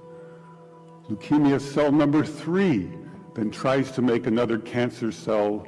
The new cell is shattered and the original cell dies. Magnetrons obviously generate huge amounts of energy, and that's just sound. It's a resonant cavity magnetron. Resonant cavity magnetron that's used in laser beams, laser technology, microwaves, all use magnetrons for that technology. Sound acts as a cloak of invisibility. There's so much new information about this. This opens a whole new chapter and debate. There's very advanced new sound cloaking technology right now available. This plastic 3D acoustic pyramid acts as a acoustic cloak, make things invisible when you put it underneath it, when you expose that pyramid to specific sound frequencies. And that pyramid is reminiscent of what? Is reminiscent very strongly of Eastern architecture. Sound creates hurricanes. In 2003, these guys lodged a patent to create hurricanes with sound. And then here's another one. Sound creates supercluster galaxies. When I said earlier, the lower the frequency, the larger the cymatic shape. Now you've got a frequency that's 57 octaves lower than middle C, rumbling away from a supermassive black hole in the Perseus cluster in the key of B flat. This is for educational purposes only. YouTube. This is wow. Wow. They said they use sound to make hurricanes or something like that. That's wild. Creating a supercluster galaxy, and it's amazing. This is apparently an image of it. I like the one on the left because when you watch Hans Jenny's cymatics documentary, that looks identical to the images of lycopodium powder on a metal plate with sound frequencies on it. This is like lycopodium powder that's creating supercluster galaxies. This is insane. So you start to get the idea of as above, so below. There's no end. This is what really disturbs me. The fact that we could put out fire with sound, and yet this has not been employed or used anyway. Why? Because it's not good for business. So you mean, wait a minute now. So you mean to tell me they have that and they didn't put out the fires in LA? Hey, this is for educational purpose on YouTube. Don't try to, don't do that. That's crazy. Like, That's wild. Remember, the moment we stop the growth and the need for money, the entire global financial system collapses. This is just spectacular. These kids develop this little resonator that puts out a fire. 5 seconds. Count it from the moment they put it down to the frying pan to when the fire is out. 5 seconds. Imagine the fire trucks arriving at a burning building. The ladders go up, and instead of fire hoses, a bunch of speakers get switched on and put out this frequency. That fire in the building will be out in literally few seconds or a minute. The entire fire, everywhere, because it'll resonate right through the building. But that's not going to happen, because that's going to save a lot of money. Swarm robotics, where they'd be attached to a drone, and that would be applied to forest fires or even building fires, where you wouldn't want to sacrifice. 5 seconds. Sound energizes the air we breathe, and this is how we actually oxygenate our bodies and our lungs, or through our lungs, the blood in our veins and our arteries, rather. Because as you breathe, the air that you breathe makes a bloody noise, and it goes into your lungs, and it goes into the smaller and smaller orifices as it moves into your lungs. So it speeds up and speeds up and speeds up, and it goes higher and higher and creates these frequencies. And it's the energy and the sound of the air that you breathe that actually energizes the oxygen in the air. So that oxygen is buzzing as it's moving faster and faster. By the time it reaches your alveoli, and it goes from the alveoli into your artery, from the lungs into the arteries, that oxygen in the air is buzzing and energized from the sound. And that's when it goes into your blood, and it's used in the blood, and it's stripped of the vibrating energy. And when it's stripped of the vibrating energy, you breathe it out again, and it just repeats that cycle. And that's how we energize the oxygen that we breathe. That don't teach you this at medical school. In 2011, Luc Montagnier spontaneously generated DNA by exposing a tube of water to certain sound frequencies that had the frequencies of a DNA in it, and constituted DNA in an empty test tube. If you can create DNA in an empty test tube with sound, now you start understanding how we can start cloning other species and other creatures just by sound and vibration. And then obviously sonoluminescence, the star in a jar. God said, let there be light. A bubble with brilliant light inside a body of water.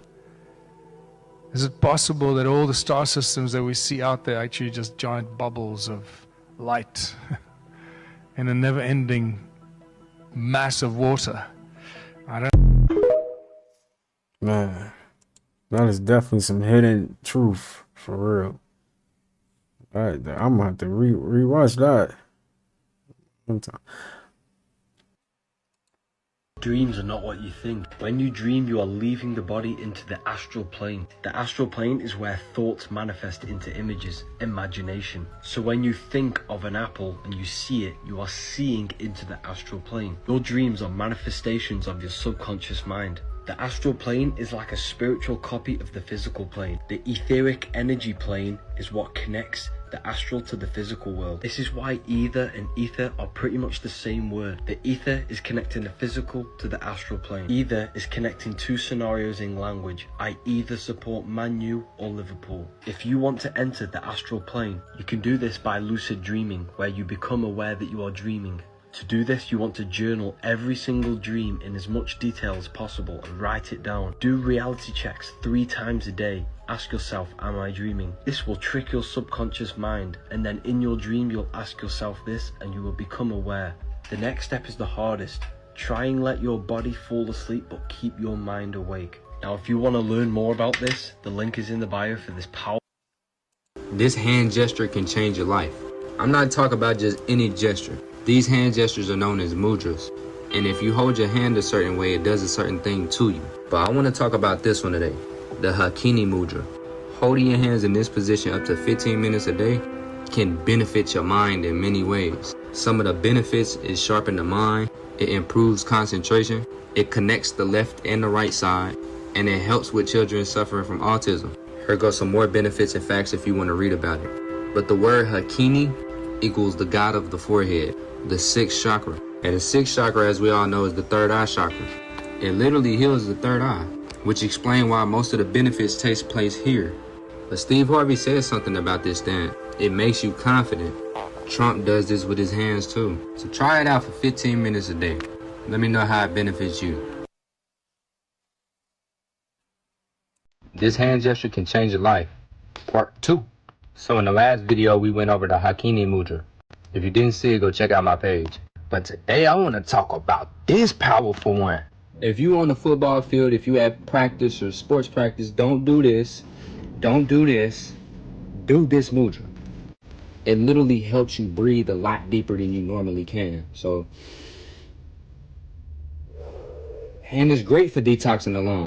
Here's how you do it. Goddess of life energy. Place your ring fingers and little fingers together. The other fingers are loosely bent over your thumbs, which are placed in your palm. Focus on your breathing in the pelvic area. It said by doing this mudra, trembling ends forever. It's very beneficial for athletes. Doing this every day gives you long-lasting stability and peace. This mudra is named after the goddess Shakti. She's known as the goddess of life force energy. Follow for part 3. This hand gesture can change your life. Part 3. Everybody go ahead and neck yourself. This is known as the Samana Vayu Mudra. We all was doing this as kids. Your fingers control each element in your body. Your thumb is fire, your finger is air. You got Akasha, earth, and water. By you bringing all your fingers together, you will balance all 5 of the elements in your body. And it will strengthen your body and mind. Now watch this. Towards your knee pain. If you have a thyroid issue, you point this mudra towards the thyroid gland. If you have the migraine, you place this mudra towards the head or towards that point where you feel the migraine pain. You can take this mudra and put it anywhere on your body that is not feeling good, and place it there and stimulate the energy of healing. This mudra also alleviates gas issues, body aches, brain fog, all kinds of stuff. We were just running around as kids saying that. I ain't gonna lie, we did do that as kids. I remember that. Alright, y'all. We're gonna go ahead and wrap up today's video. Just be sure to go ahead and smash that like button if you haven't already. You guys have a good rest of your day. That being said, I'll see you guys in the next upload. Peace. I might lean, I might fall, I might save, I might spend, I might ball. Shit, I might call, I might not, I might ghost till tomorrow. First to admit I feel good but I'm flawed. Work on yourself, keep your family involved. Check on your health, never stress about the loss. If you move with respect, you'll attract what you want, that's a fact.